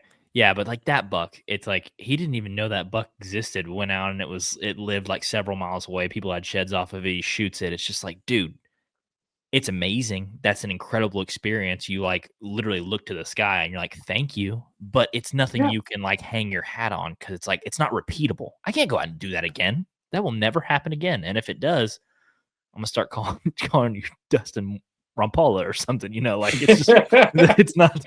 But that's the thing. You can't. There's those like true monarchs are such aliens in the world. Like when I go into Bass Pro and Cabela's and I look at them, I'm like, I look at like a 200-inch typical. I'm like, oh, okay, that typical I saw was 160. I thought he was 180. He wasn't. Right. Like he was, dude. The freaking 200s look like this. Right. And I think about that. You just said it. I think about that very setting. Dustin, I'm pretty sure I might have called him Brandon Huff on the WCB. So Same if I thing. did that, Close enough. but Mr. Huff. But the question was actually posed, and this is kind of interesting. The question was posed like, why are so many of the very famous deer much older? And why are some of the craziest stories the older deer and stuff? The reason is because in the 40s and 50s and 60s and 70s, there wasn't as much regard for these deer. So, Farmer Fred kills a 240, throws it in his barn. Then his wife like leaves him and throws his deer in the trash. And some guy finds it in the dumpster. And then 2 other guys get in like a knife fight over it. And then it gets sold to someone else who like smuggles it from. And these stories get crazy.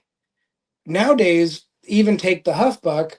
He shot that deer, didn't know it was there prior. And then not too awful long, he sold it to a collector. That's the whole story. And so it's not anything wrong with that. It's still a giant, it's a world-class deer. But like there was something about the 50s through the early 90s that that lent itself to the stories being incredible. Like I'll tell you another one from the film. I didn't know this until we put all this together, but my dad brokered the biggest deal in history for the General. It was the biggest sale in history for $63,000 for Cabela's in 1996 or 7. And then like almost 30 years later, I brokered it for $1 million and it was the biggest sale in history there.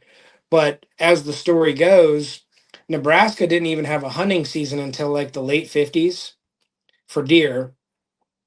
And even into the early 60s, it was illegal to pick up whitetail sheds in the state of Nebraska. You couldn't even pick them up. The resident or non-resident didn't matter. So someone picked up the General and it got sold and it went to a couple different owners and blah, blah, blah. Well, when my dad was sculpting that monument that's in front of the Owatonna, Minnesota store with the Francis Fink buck and the General, that came from Cabela's coming to him saying, "Hey, we're going to open a new flagship store there. We want you to pick 2 giant deer and go acquire them for us and then do a sculpture of those deer for the front of the store." So he picked the fink buck and the general. And so he goes through all this process to go get the general and finds out the law. And this, as the story goes, um, the Cabela family was pretty close with like the governor of Nebraska. But my dad calls up Cabela's and says, "Hey, I want the general for one of the 2 deer, but it's not, we can't have it because it's not legal to pick up the sheds." Couple days later and a couple phone calls later, it's no longer illegal to pick up sheds in Nebraska. Um, and that then they acquire them, and this is some of the stuff that has occurred in this whole story that's so crazy. Um, but my dad basically made a phone call, and the law was changed like 3 days later so that they could legally buy them and possess them, and plus everybody else in the state of Nebraska could now pick up whitetail sheds. So um, It's kind pretty of cool. kind of crazy. Yeah. So it was the Barnhart family that originally found them. Ben Barnhart was out looking for a cow that was calving, and in one of the sheds was a hanger, like up in a willow bush, and the other one was on the ground. Um, but yeah, he went out and found his cow and calf and brought them back and threw the sheds in the corner in his barn, and that was in 1959.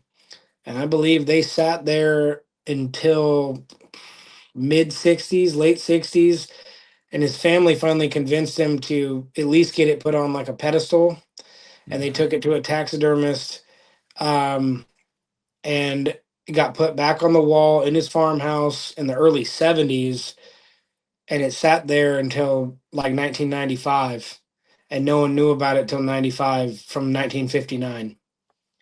So, and then a outfitter in that area, Tim Conduct, learned of the deer. It used to be called the Nebraska Giant. I don't know if I mentioned that either. My dad named him the General, um, but that's what stuck. It was the locals called him the Nebraska Giant, and then but Tim Conduct had heard about the Nebraska Giant, and then he went and brokered a deal from Ben Barnhart to this guy named Brad Zell who lived in Pennsylvania. Mind you, back then this is still during the time when you're not supposed to have even picked them up. And so they went to Pennsylvania, and then there was a lot of heat. There was like a Fed raid on Conduct's house. He lived in Oklahoma, but his all his outfitting was in Nebraska. And then Brad Zell got really paranoid about all this attention and everything, and hearing about this, and he actually just shipped the antlers back to Tim Conduct in Oklahoma, and that's where my dad went and got them. Um, but Brad Zell was actually still the seller, and believe it or not, the price is 63,000 that he got them for Cabela's back then, because um, they offered up to 60, and I think Tim Conduct was just bidding against Cabela's, running the price up. And my dad called him up and offered him $3,000 to stop bidding. So they paid him $3,000 and 60 to Brad Zell, but the final price was 63K to get the sheds to Cabela's. So That's awesome. That's awesome. So how'd your dad come up with the name the General? that's one of the dumbest mysteries. The truth is, he's just older now and he doesn't remember. We're making this film, and we're like, "Dad, how'd you name him the General?" And he's like, "Oh, I don't know." We're like, "That's not a good answer." That's not. But I mean, he named the hole in the horn, and he went through the time. You guys, if you could see some of the stuff I have that I don't post, man, he had some stuff back then. And he bought. Have you heard the name Fred Goodwin? I haven't. So Fred Goodwin was like the biggest antler collector in existence, and his collection though stemmed back to like the late 1800s. And in like 1970, and no one else out there was collecting. So Fred Goodwin went around the country and bought like every one of the biggest known deer, period. My dad bought Fred Goodwin's collection in like the early 70s, and when he bought it, there was 1,600 heads in the collection, including so many of the famous deer. I mean, he got before my dad, like later, he got the hole in the horn, Illinois roadkill, wrath buck, all that. But he got the potato pile buck and the Hill Gould buck and the Silver Ridge buck, the Flora Campbell deer. I mean, he got 1,600 heads, and I don't think there was anything in there that was even low book. Everything in there was, and we've got all these old pictures of him driving like truck and trailer loads of all these heads down the highway from his house. And so like and not too long later they moved to Montana, which is where I was born. And so like our little Montana cabin had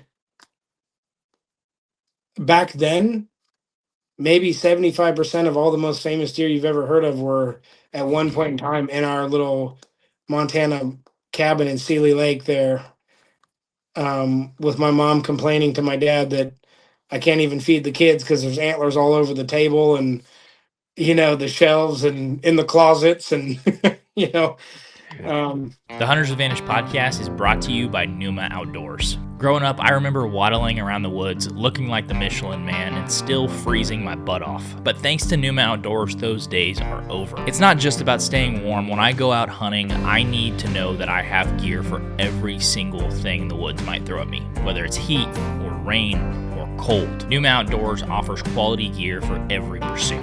If you're looking for quality garments backed by a lifetime warranty, make sure to go to NumaOutdoors.com and use code HA20 for 20% off at checkout. Whether we're chasing whitetails here in the South or we're headed out west to get after some bugling bulls, we trust Numa Outdoors and we hope you will too. What did he do with the 1,600? Like, where do you even put those? Well, so a lot of this is what started to become that legendary whitetails traveling display. So when he sold his collection later, I believe it was Phil Whitley. I'd have to confirm that. But he started, so back then this made this real easy. So then he'd want to go get like a new deer comes out that's like a top 10 in the world. He'd get 10 heads out of the collection that are all giants that no one knows about and come in and say, I'll give you these 10 for that one. And he did that a lot. Like he was refining the top end of the collection, over and over. So he whittled it down to, I mean, there's still a lot of heads in there, but he whittled it down and ended up getting, I mean, it's hard, man. It's hard for me to find a giant from the 40s to like the 90s that my dad did not own at some point. God. And again, back then, nobody even knew what the heck they were. Yeah. Collected. That's the craziest thing about it. It's like he's 20 years above, like ahead. His mind was above anybody that was even thinking about it. Like the way we have that obsession now. Imagine being that obsessed in like the 90s. Yeah. Well, it's probably almost a thing of, you just doing what you love and it turned out to be something that the other people love too. Yeah. And you can make money off of it. And it's like, okay, all right, that's the best of both worlds there. Yeah. Well, now I did get this question in a podcast a while back where someone was like, but do you think he knew? Because he paid $12,000 for the hole in the horn back in like 1979, which was a stupid amount of money. He bought it from that Kent, Ohio hunting club where it sat all those years. And, someone asked me, they're like, well, he had to have some kind of knowledge of what he was going to do with it. Like that's an inordinate amount of money back then. And what he did is he created that traveling display with all these giant heads that went all over the country. But I found some of the old pamphlets to sign up to bring him on as like a personality. I have all these old posters. Come see legendary whitetail hunter Dick Idle in St. Louis tonight. Talk about finding the biggest bucks in like August 1989. Like there's so many of those. but when I found the pamphlet for how these companies would endorse him, even back then it was like $5,000 a year to get him on your circuit as like one of your keynote speakers, and he was endorsed by Cabela's and the NRA and, you know, 20 other companies. And so like he used the deer to perpetuate his image and his credibility as like a whitetail expert. Now people don't like remember he's killed 60 deer in his life that were go 160 or above. Like he's had 8 different deer on the cover of North American Whitetail. There's I mean the dude was a straight savage. He's forgotten about more big deer than I'll probably ever have a chance to kill in my life. And so it's like I always feel the need to kind of throw that in because I don't want to lose track of like because this is already starting to happen. Like I I like chat GBT'd myself the other day, and I'm like, "What do you know about Cody Idol?" Like Cody Idol is an antler collector and in the horn business, and I was like, "Dang it, okay." Like I'm still a hunter first, and I've done a lot in my time, and I want that even more so for the narrative for my dad because he is legitimately. I mean, he's in the Outdoor Hall of Fame for a reason. I mean, he is a straight I mean, and it was he did all those deer he killed were back before there was ever a trail cam.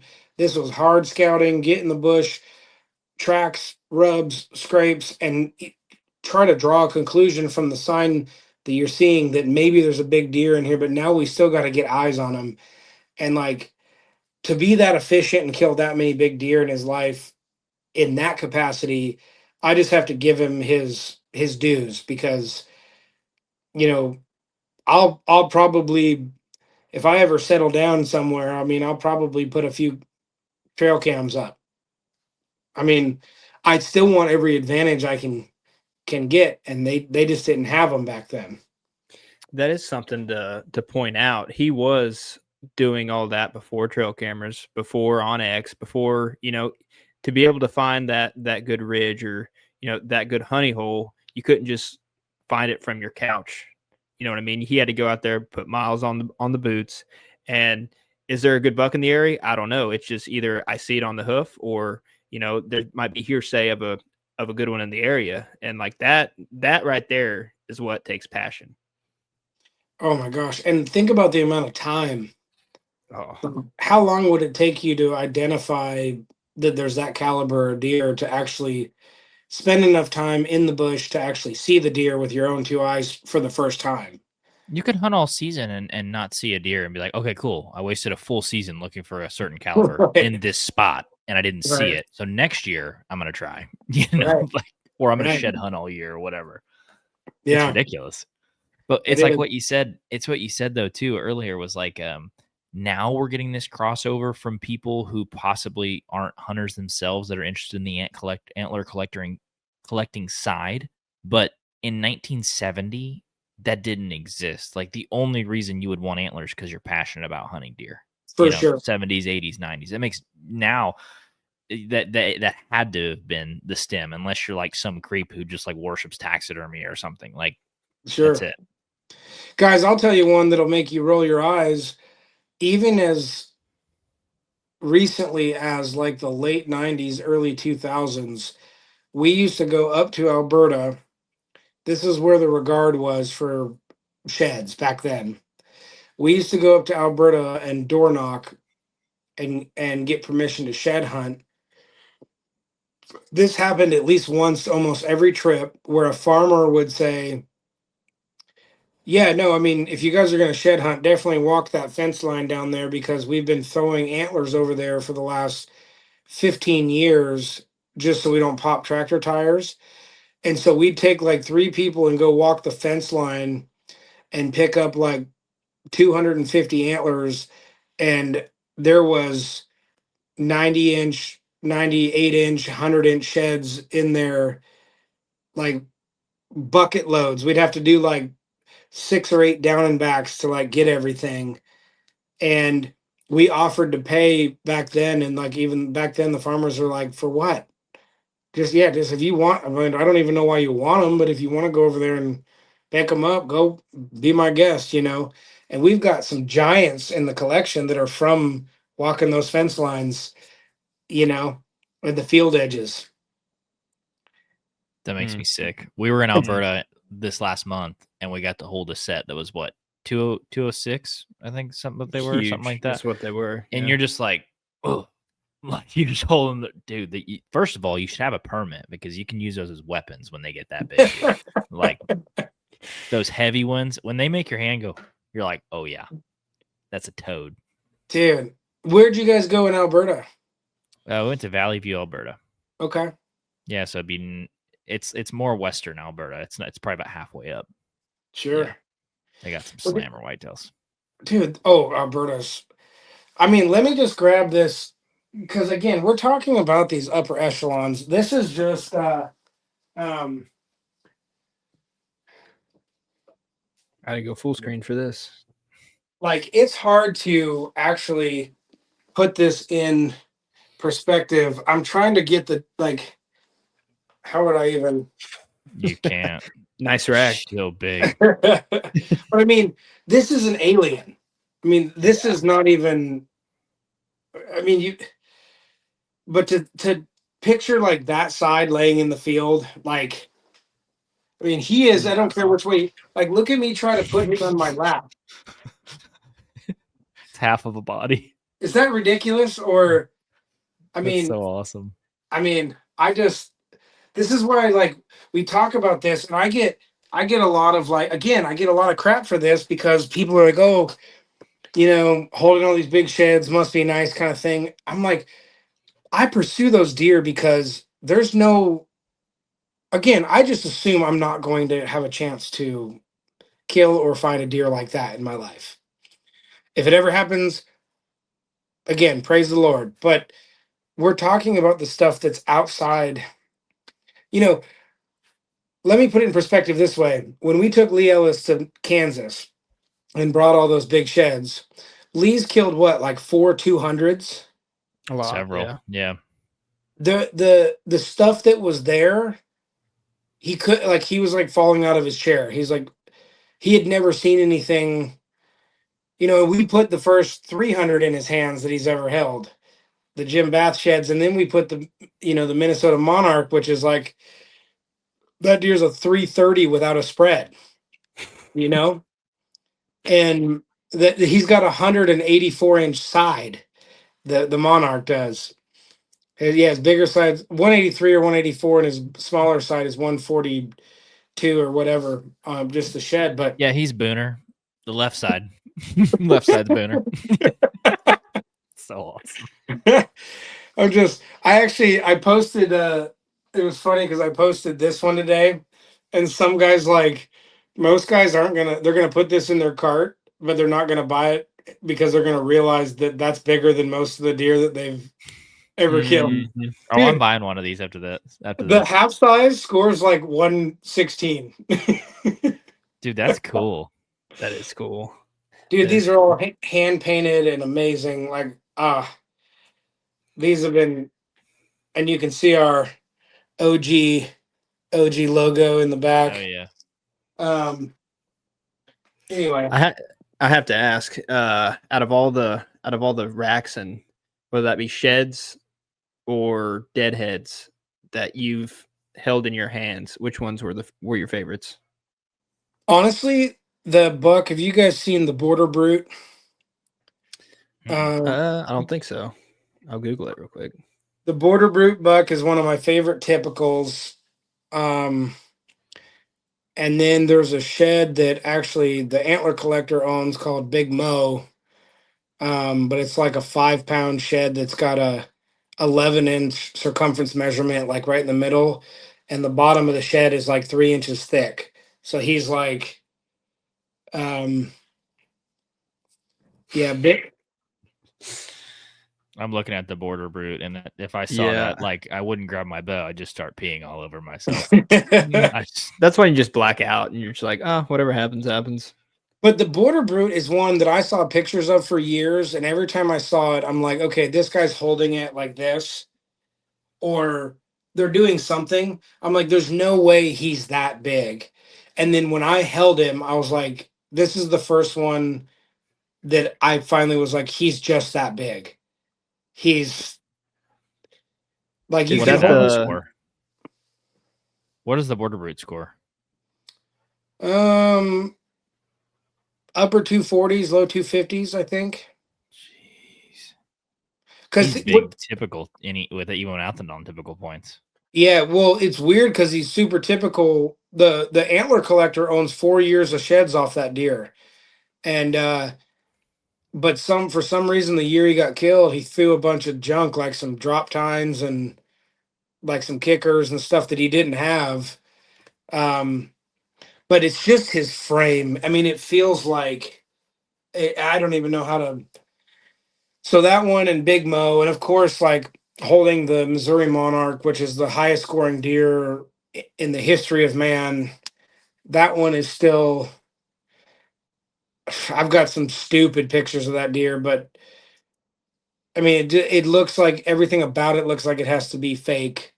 Um, but when you hold it, it's it's not just the score. It is like the most like the antler is almost like ivory.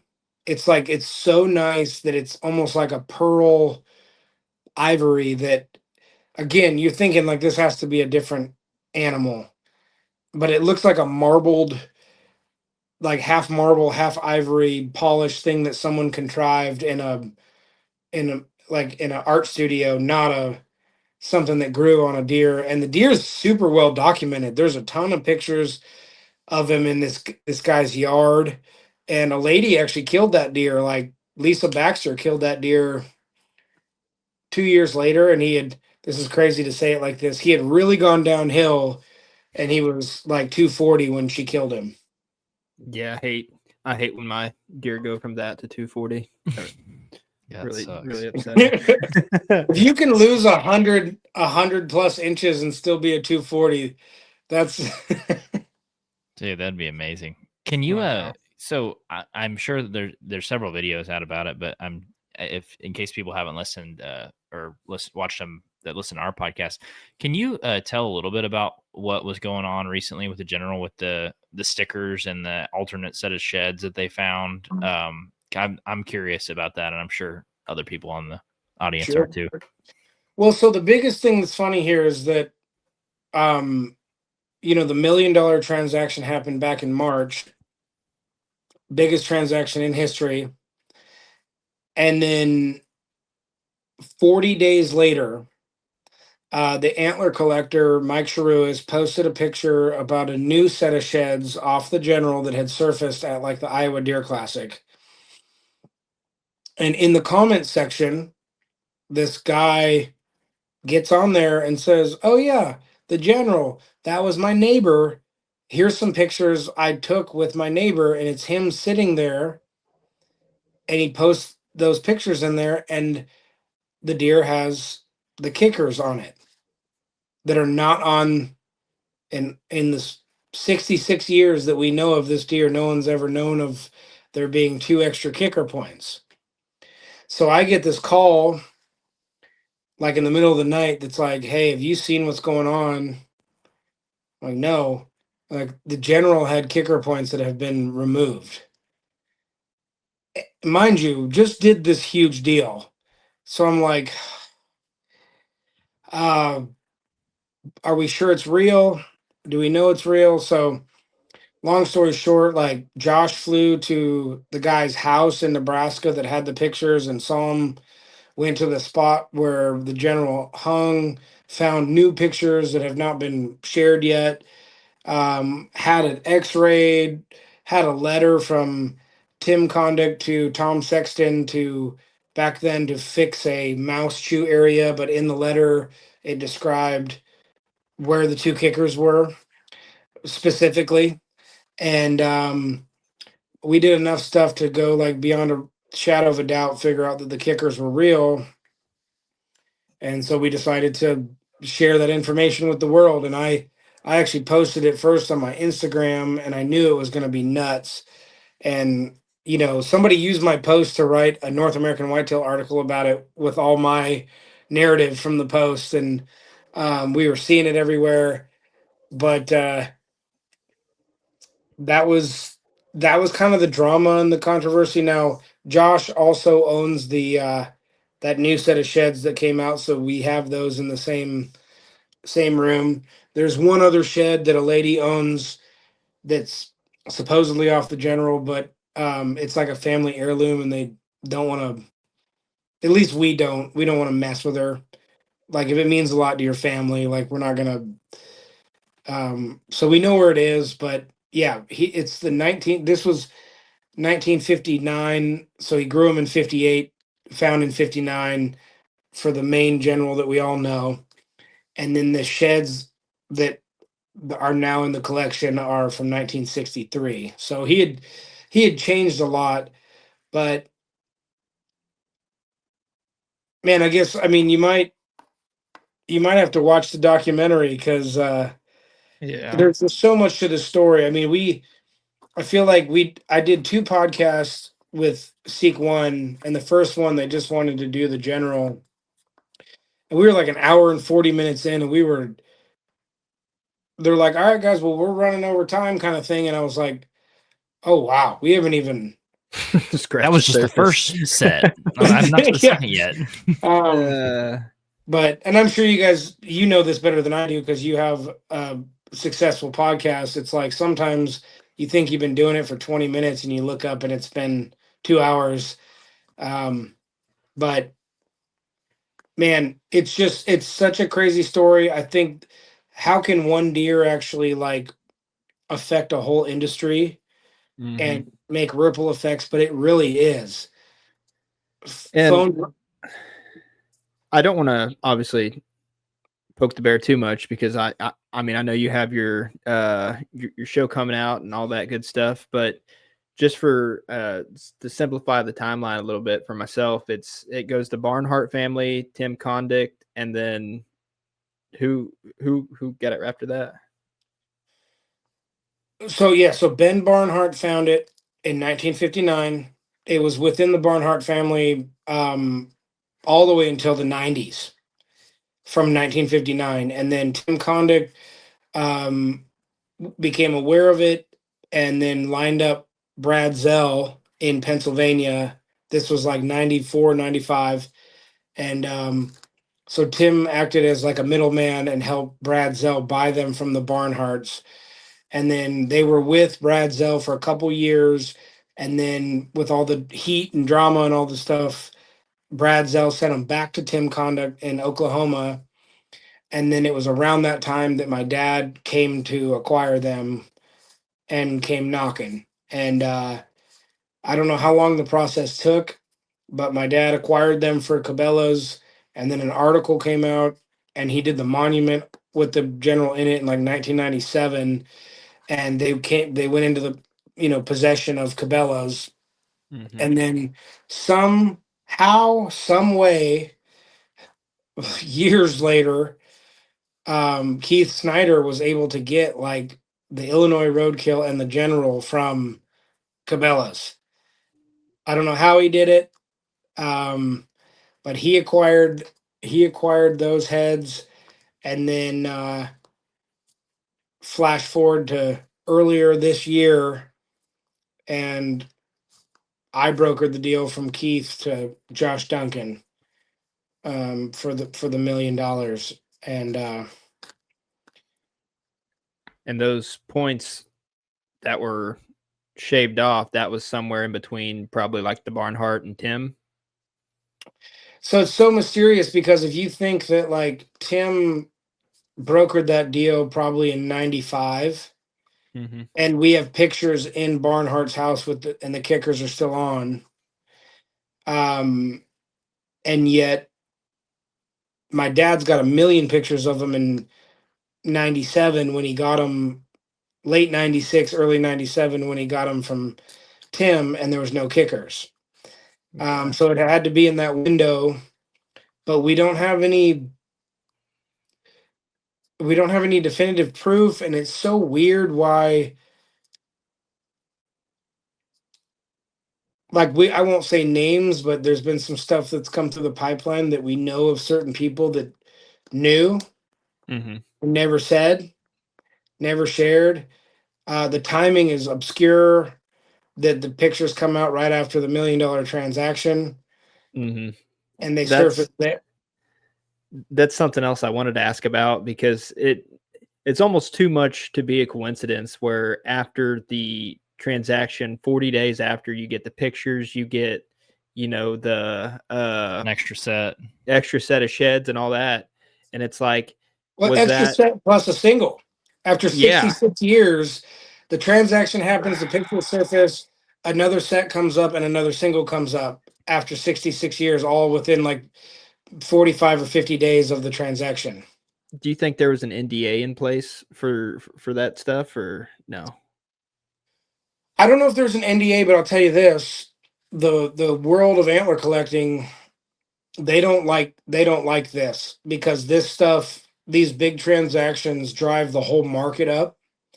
And there's been some real interesting deals, backdoor deals and shady things. I've heard about certain people taking active steps to like sabotage me in the process. And but what happens, man, is there's a good and a bad to what I'm doing here. The good is I'm shedding light on it in a way that it brings more light to the stories and the history and brings it more attention. The bad is these big transactions are going to make it so, like, in the next like 5-7 years, the average person is not going to be able to buy a big deer, because they're going to be, the stuff now that's $5,000 is going to be $65,000. And so I never intentionally did that on purpose. Like, I never wanted to drive the market up. But even the general selling for $1 million, the questions I get and the conversations that are being had, they're like, well, mine's got to be worth, you know. And back then, some of these antler collectors and stuff could go to like Farmer Joe, who didn't even know what he had, and go like, I'll give you $4,500 for that one deer antler, and they're like, oh my gosh, take it. Like, they don't know it's worth 50K, or 70, or so they don't like that. And but I mean, like I said, this other one that I just got approached about for 2 million, like, if we keep doing transactions like this, now it'll be good for all the guys that kill big deer and find big sheds that want to sell them, because they're going to be worth enough to like change your life. But it was never an intention for it to do that, but it is kind of going that way. So there's a lot of people that did not want to see that happen, and the word got out huge that the general was for sale for $1 million, and it was like the talk in the antler world. By the time the Iowa Deer Classic came around, we had an offer, and it was everywhere, and I didn't even tell anybody. I was like, how does the whole world know that like there's $1 million on the table for this set? And there's too much coincidence. But what's funny is, we sit here and we talk about it, Josh and I, because we started this company, and we're like, whoever it was that was kind of trying to make it harder for us, they only lit a fire, and we not only weathered the storm of the kicker pictures surfacing, but we started a company that's going to do this with like all these deer now.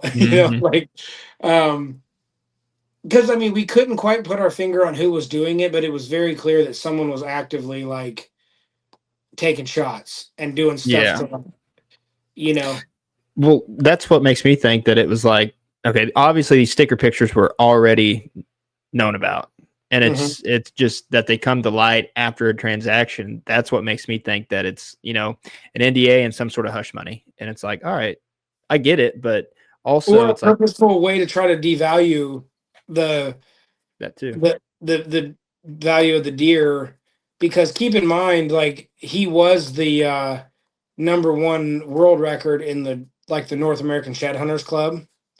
Is the number one set of sheds in the world, typical, and he's going to get booted for this. And there was multiple deer in play that were like 2, 3, and 4 that were going to become 1, 2, and 3, and yeah, Josh bought all those too. So well, you can I just still switch don't them think, around. Doesn't matter. yeah, that is true. I don't think that hurts its value at all, though. I mean, I don't know what Christian. I don't know if we haven't talked about this. So, I mean, do you think that going from being purchased at $1 million, and after all the sticker pictures and the previous sheds, do you think that hurts the value at all? I think the General is quickly becoming the most famous deer in the world. Exactly. And I think the value is going to be something pretty silly down the road. Yeah, I think so too, because I know you're talking about like a rising tide raises all ships, right? And like, oh, we're raising the market.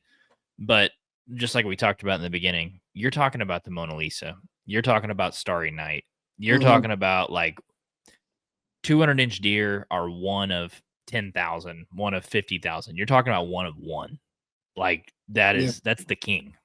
And so it's like, I don't know. I don't think so. I think it's freaking awesome. Man, I love that perspective, and just like art, this stuff is subjective and in the eye of the beholder. If there's one person in the world, if someone says, "Well, is the General now worth 5 million?"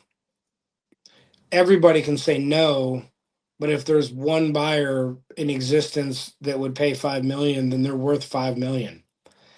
And if they ever get bought for 5 million, it's again going to change. It's going to have a ripple effect across everything else. But I'll put a perspective to you guys that like I will say that this was from Keith when he was going to sell them. He's like, look, the number one or the top of anything that we can think of is millions. The top Pokemon card was $5 million. The top set, like the rarest pair of Jordans, sold for like 7 million. The rarest diamond, the rarest. You keep going. Like the top thing in any category for buyers. So why wouldn't the biggest typical deer in the history of man be $1 million? Probably should be. I think so. It's unfathomable for most people to understand, but we're not talking about most people, like, or most deer. It's like one of one. And I mean, I guess every deer is one of one, but on that caliber, that's just a different level. I think it's cool, man. I think it's cool that you guys are doing a film about it. You can continue to publicize, and I mean, just like we talked about with Mitch, man, like any little bit of controversy, those murder mystery documentaries, dude, people eat that stuff up. Like you talking about it right now, I'm like, dude, come on. I'll be one of your pre-screeners, man. I'll help you look at the, what do they do at the movie premieres where they bring like 100 people out to see it before? I mean, man, that's awesome. You guys are definitely on the list for the premiere. That'd be sick. Come on. I would die. I would die about that. But no, plus I think the way you're doing your platform, the way you're carrying on your dad's legacy with these big deer. I mean, obviously it was his passion, but you can tell it's your passion too.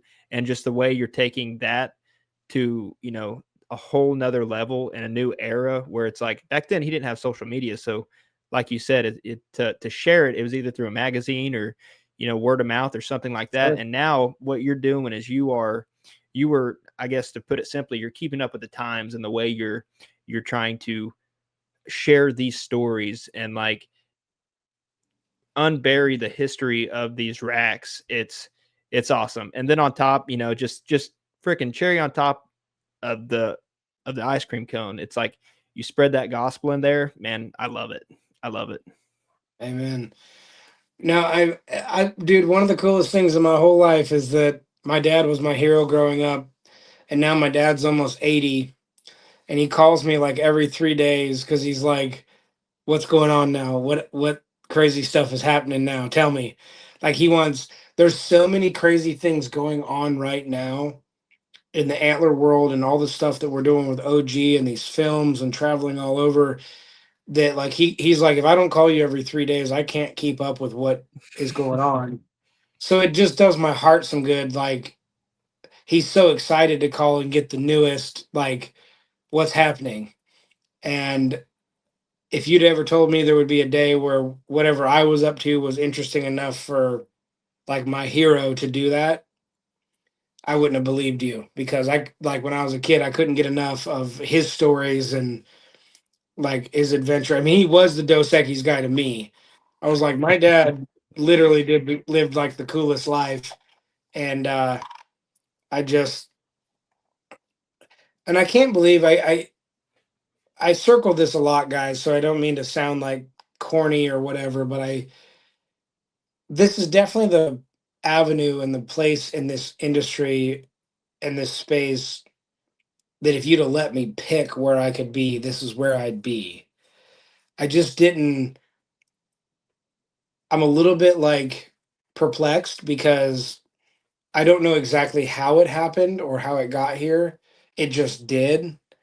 And then once I started to kind of look around and go, holy cow, this is actually happening, then was the part where I was like, wait, how did this happen? I don't know. And now I'm just like, well, I'm here though. I don't know how it did, but I'm going to run with it. And I get these questions every single day. Well, how did you get here? What's the reason? What was behind this? And I'm like, man, I didn't even know how to use social media until like a few years ago. I started out posting things that I thought were cool, and my genuine thought was, dude, our family photo albums are pretty sweet, and it would be a shame for us all for them to like collect dust in a closet somewhere. So I might as well share them. And that's how it all started. I was like, well, here's a cool picture I found, and this, and then, oh yeah, we went hunting last week, so here's that one, and I just started doing that, and then I looked up one day and I was like, there's way too many people tuning into this for this to just be like an accident, I guess. Um, and then I went to my dad and I said, Dad, I can't put my finger on it, but there's a thing about whitetails. There's something about these big whitetails that people like, especially the old ones. He's like, well, that's pretty cool, son. You should keep doing it, kind of thing. That was it.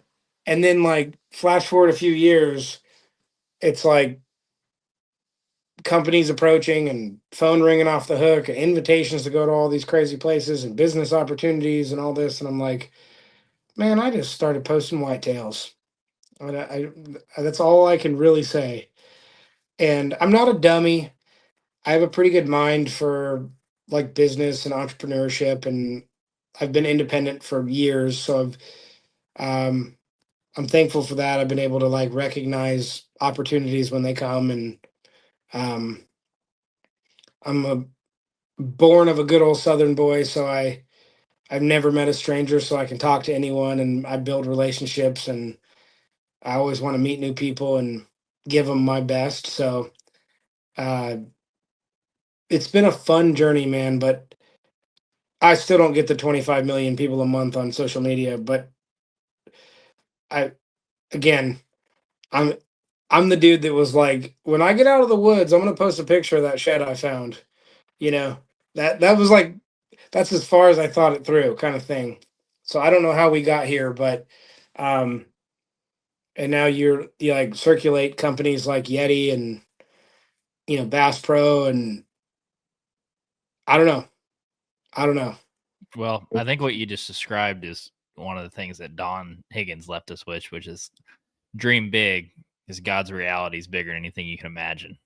So, And, heck yeah. and Well, I think one of the places that I'd like to take it is we've kind of talked about the past, we've talked about where we're at kind of presently, and I guess looking forward to the future to kind of wrap up is um couple things.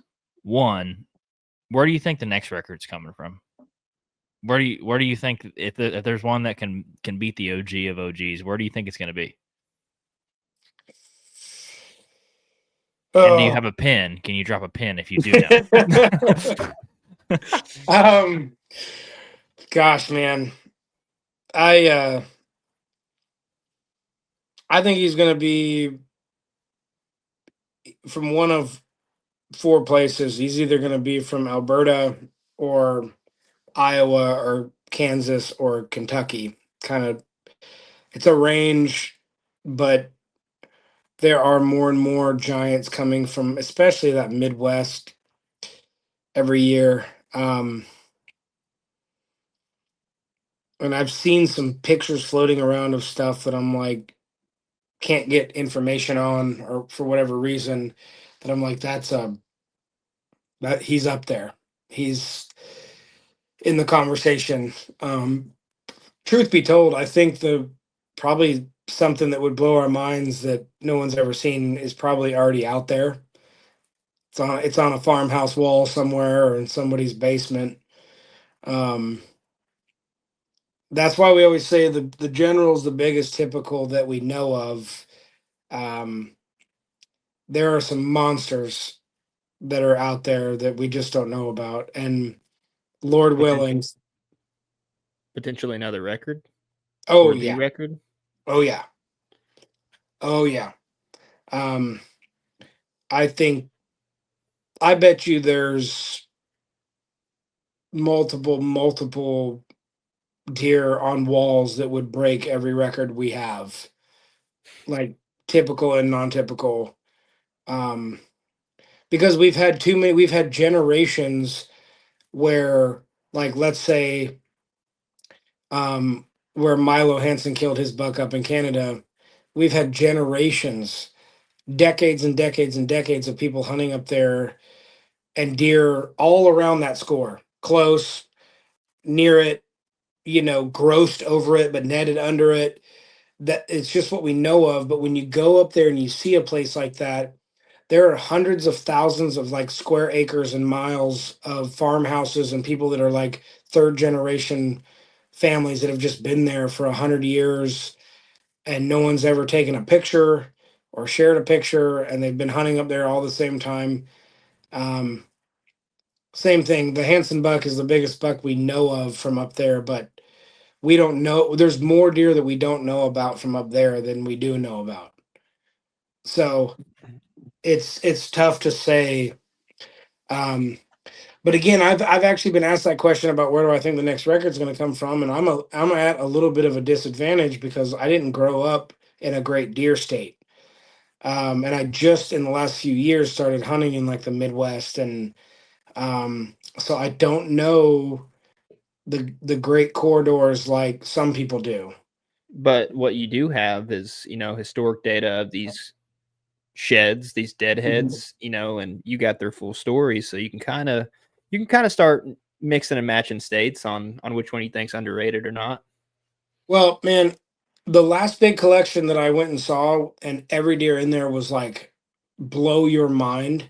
It was nuts because like 70% of them were from Kansas. I believe that. And not only were 70% from Kansas, the Kansas sheds had their own look to them that were again like a porcelain ivory, like Stark this, white. like the minerals were different. Like they were just, it's like someone polished them, and it's like, but they're like beams like this, and even their tines are that big around. Go, it's just, I'm like, okay, what?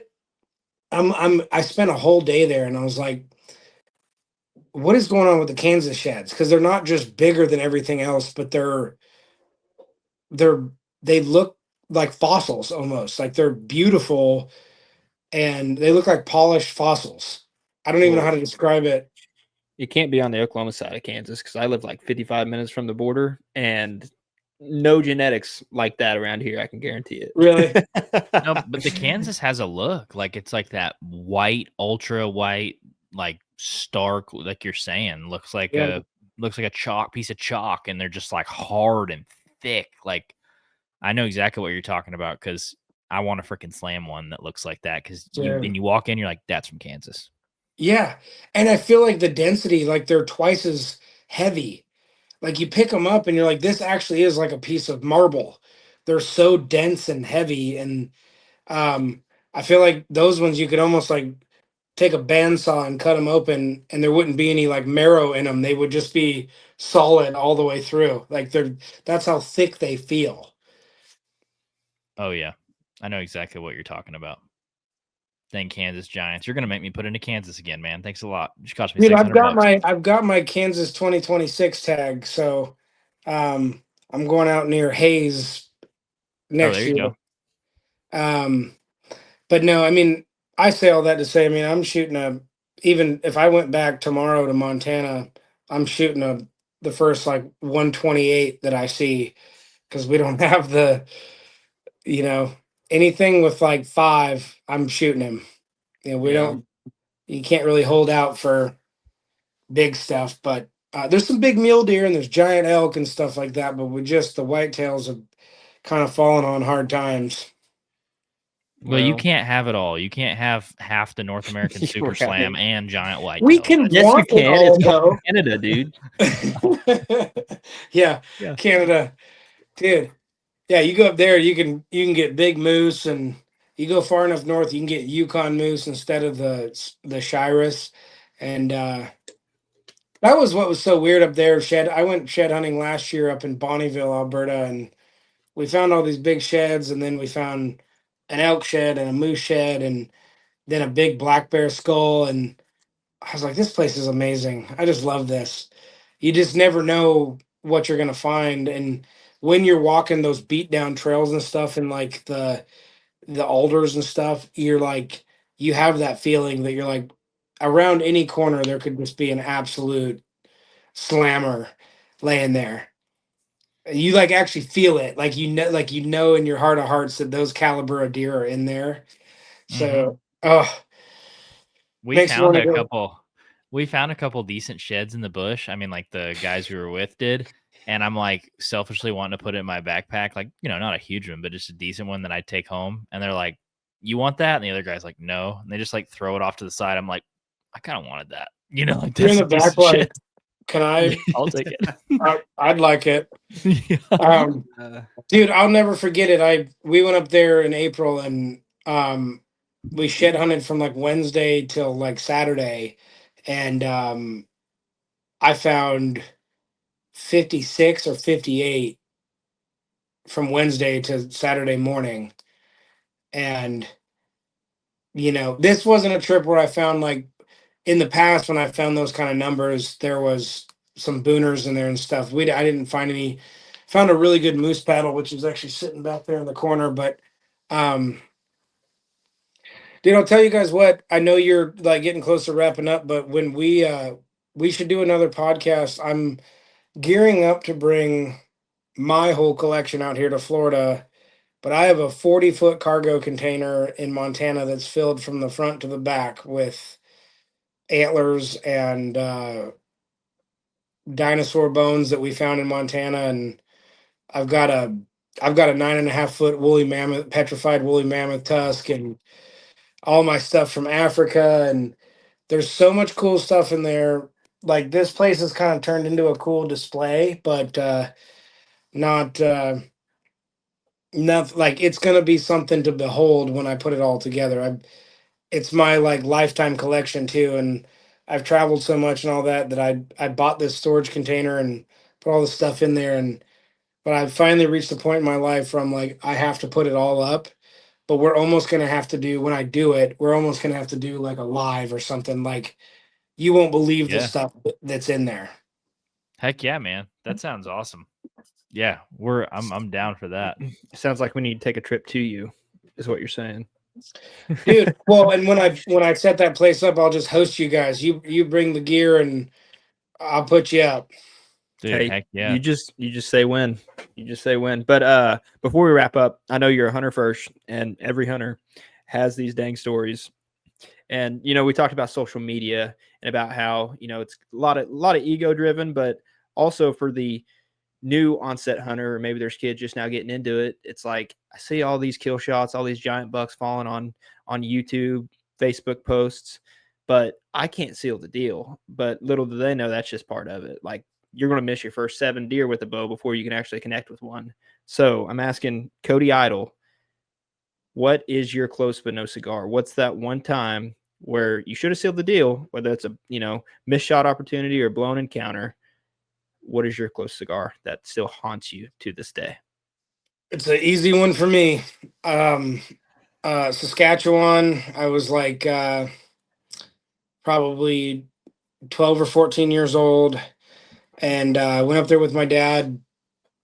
And where we were hunting was this big open, like, cut field, and in the middle of the field, like I'm talking like a 800-acre field.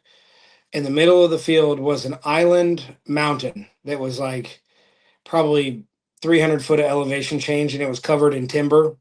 It was like a little pocket island deal. We had a tree stand up at the top of that, 2 tree stands because we were both up there, and it was like 40 below. And we were sitting in those white puffy suits, the one piece, zip ups. And it was the first morning, and we went up there before first light, climbed into the stuff.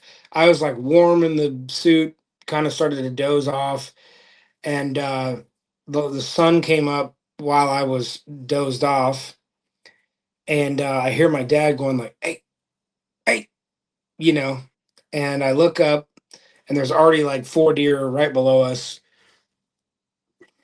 and I kind of like get my wits about me, and I look down, and there's like a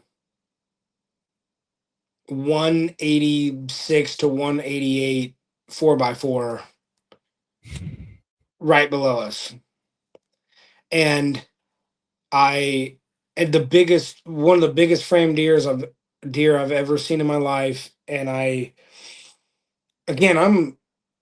a half asleep like 13 or 14-year-old here. So I'm looking at it, and I look at my dad, and back then I used to always look at my dad and like get the nod, like go for it.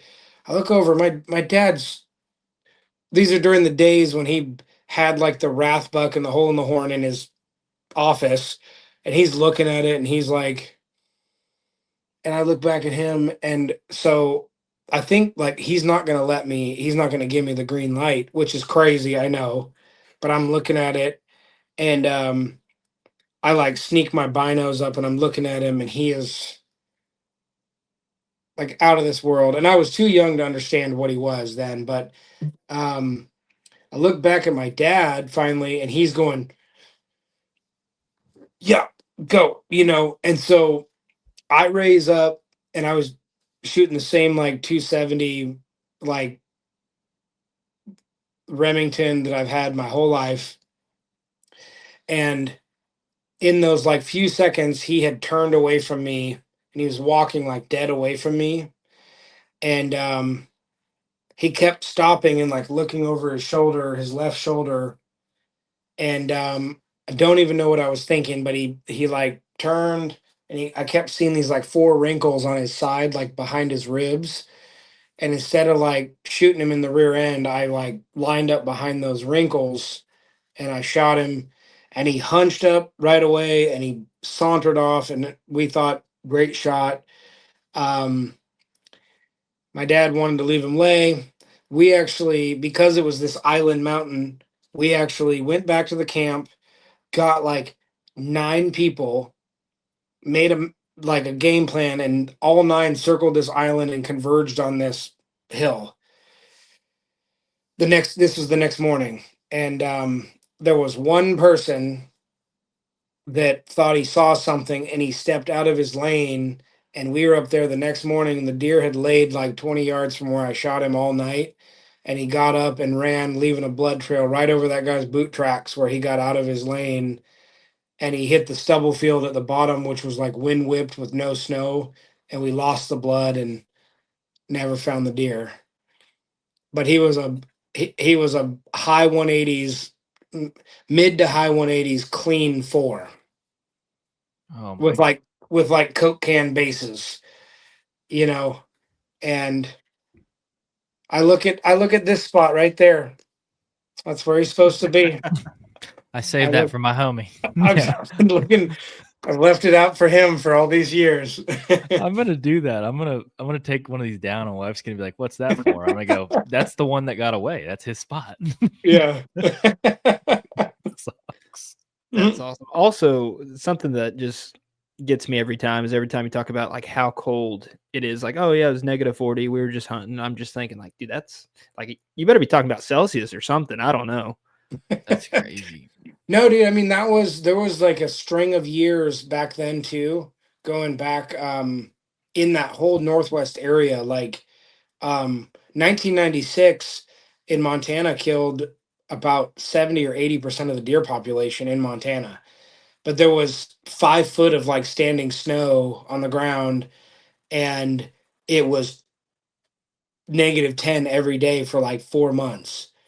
And it was, but there was this string of winters up there that were just so long, so harsh. And now they haven't been like these days, the last 4 or 5 haven't been that bad. They've been pretty mild, and I don't know what they were even complaining when we went to Alberta last spring that they're like the winter was so mild that normally all the deer congregate at like the food sources, and they would put out hay and whatever else to kind of sustain them. But the winter was so mild that when we got up there to the shed hunt, they were like, dude, the deer are all over the territory because they never all congregated anywhere. They're just everywhere now. So it was a weird shed year. We found a ton. I found of those like 56 that I found, probably 45 of them were old. We didn't find a lot of new. There was no one place where we went in and found a bunch of brown, fresh sheds. Um, so I don't know. But yeah, man, there's cold and then there's like undeniable cold. And when you get down to that like 20, 30 below starts to get to where you step outside in like a pair of blue jeans and a t-shirt and you've got about 30 seconds before you're starting to panic. And it's like I talk panic like you're gonna freak out. You're gonna start, doing the full body convulsive shivers that like hurt your back kind of cold. Um I got dumps like that sometimes. yeah. Yeah. Dude, I'm such a wuss now. I think I did that this morning with my air conditioning down here in Florida. I woke up and I was like, who turned it down to like 62? I put my sweatshirt on. I was like, my back hurts because I'm shivering. Now, yeah, I'll take I gripe about Oklahoma weather a lot because we'll be like 85 and second week in November, and I'm just sitting there up in the stand, sweating, sun beating on you, just waiting for it to go behind some trees. But I'll take that any day over that. Like that's a different type of human to even deal with that.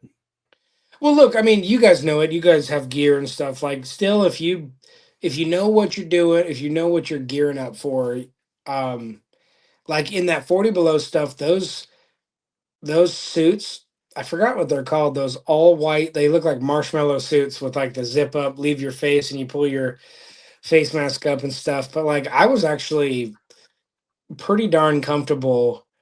Of course, I fell asleep with the biggest buck of my life standing underneath my tree stand, but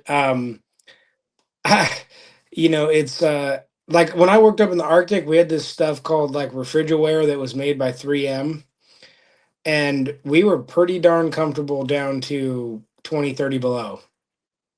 And throw on some long johns underneath and some sweats or whatever, and put your refrigerate on, and you were pretty good.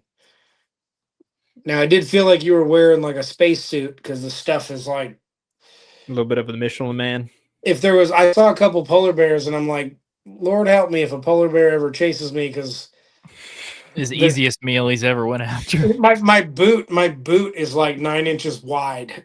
Like I'm just like, like I'm not getting anywhere. Dude, that's funny. Awesome. Man. Awesome. Well, Cody, we really appreciate you doing this, man. It's been super informative, and good to kind of chat it up and get to know you a little bit better.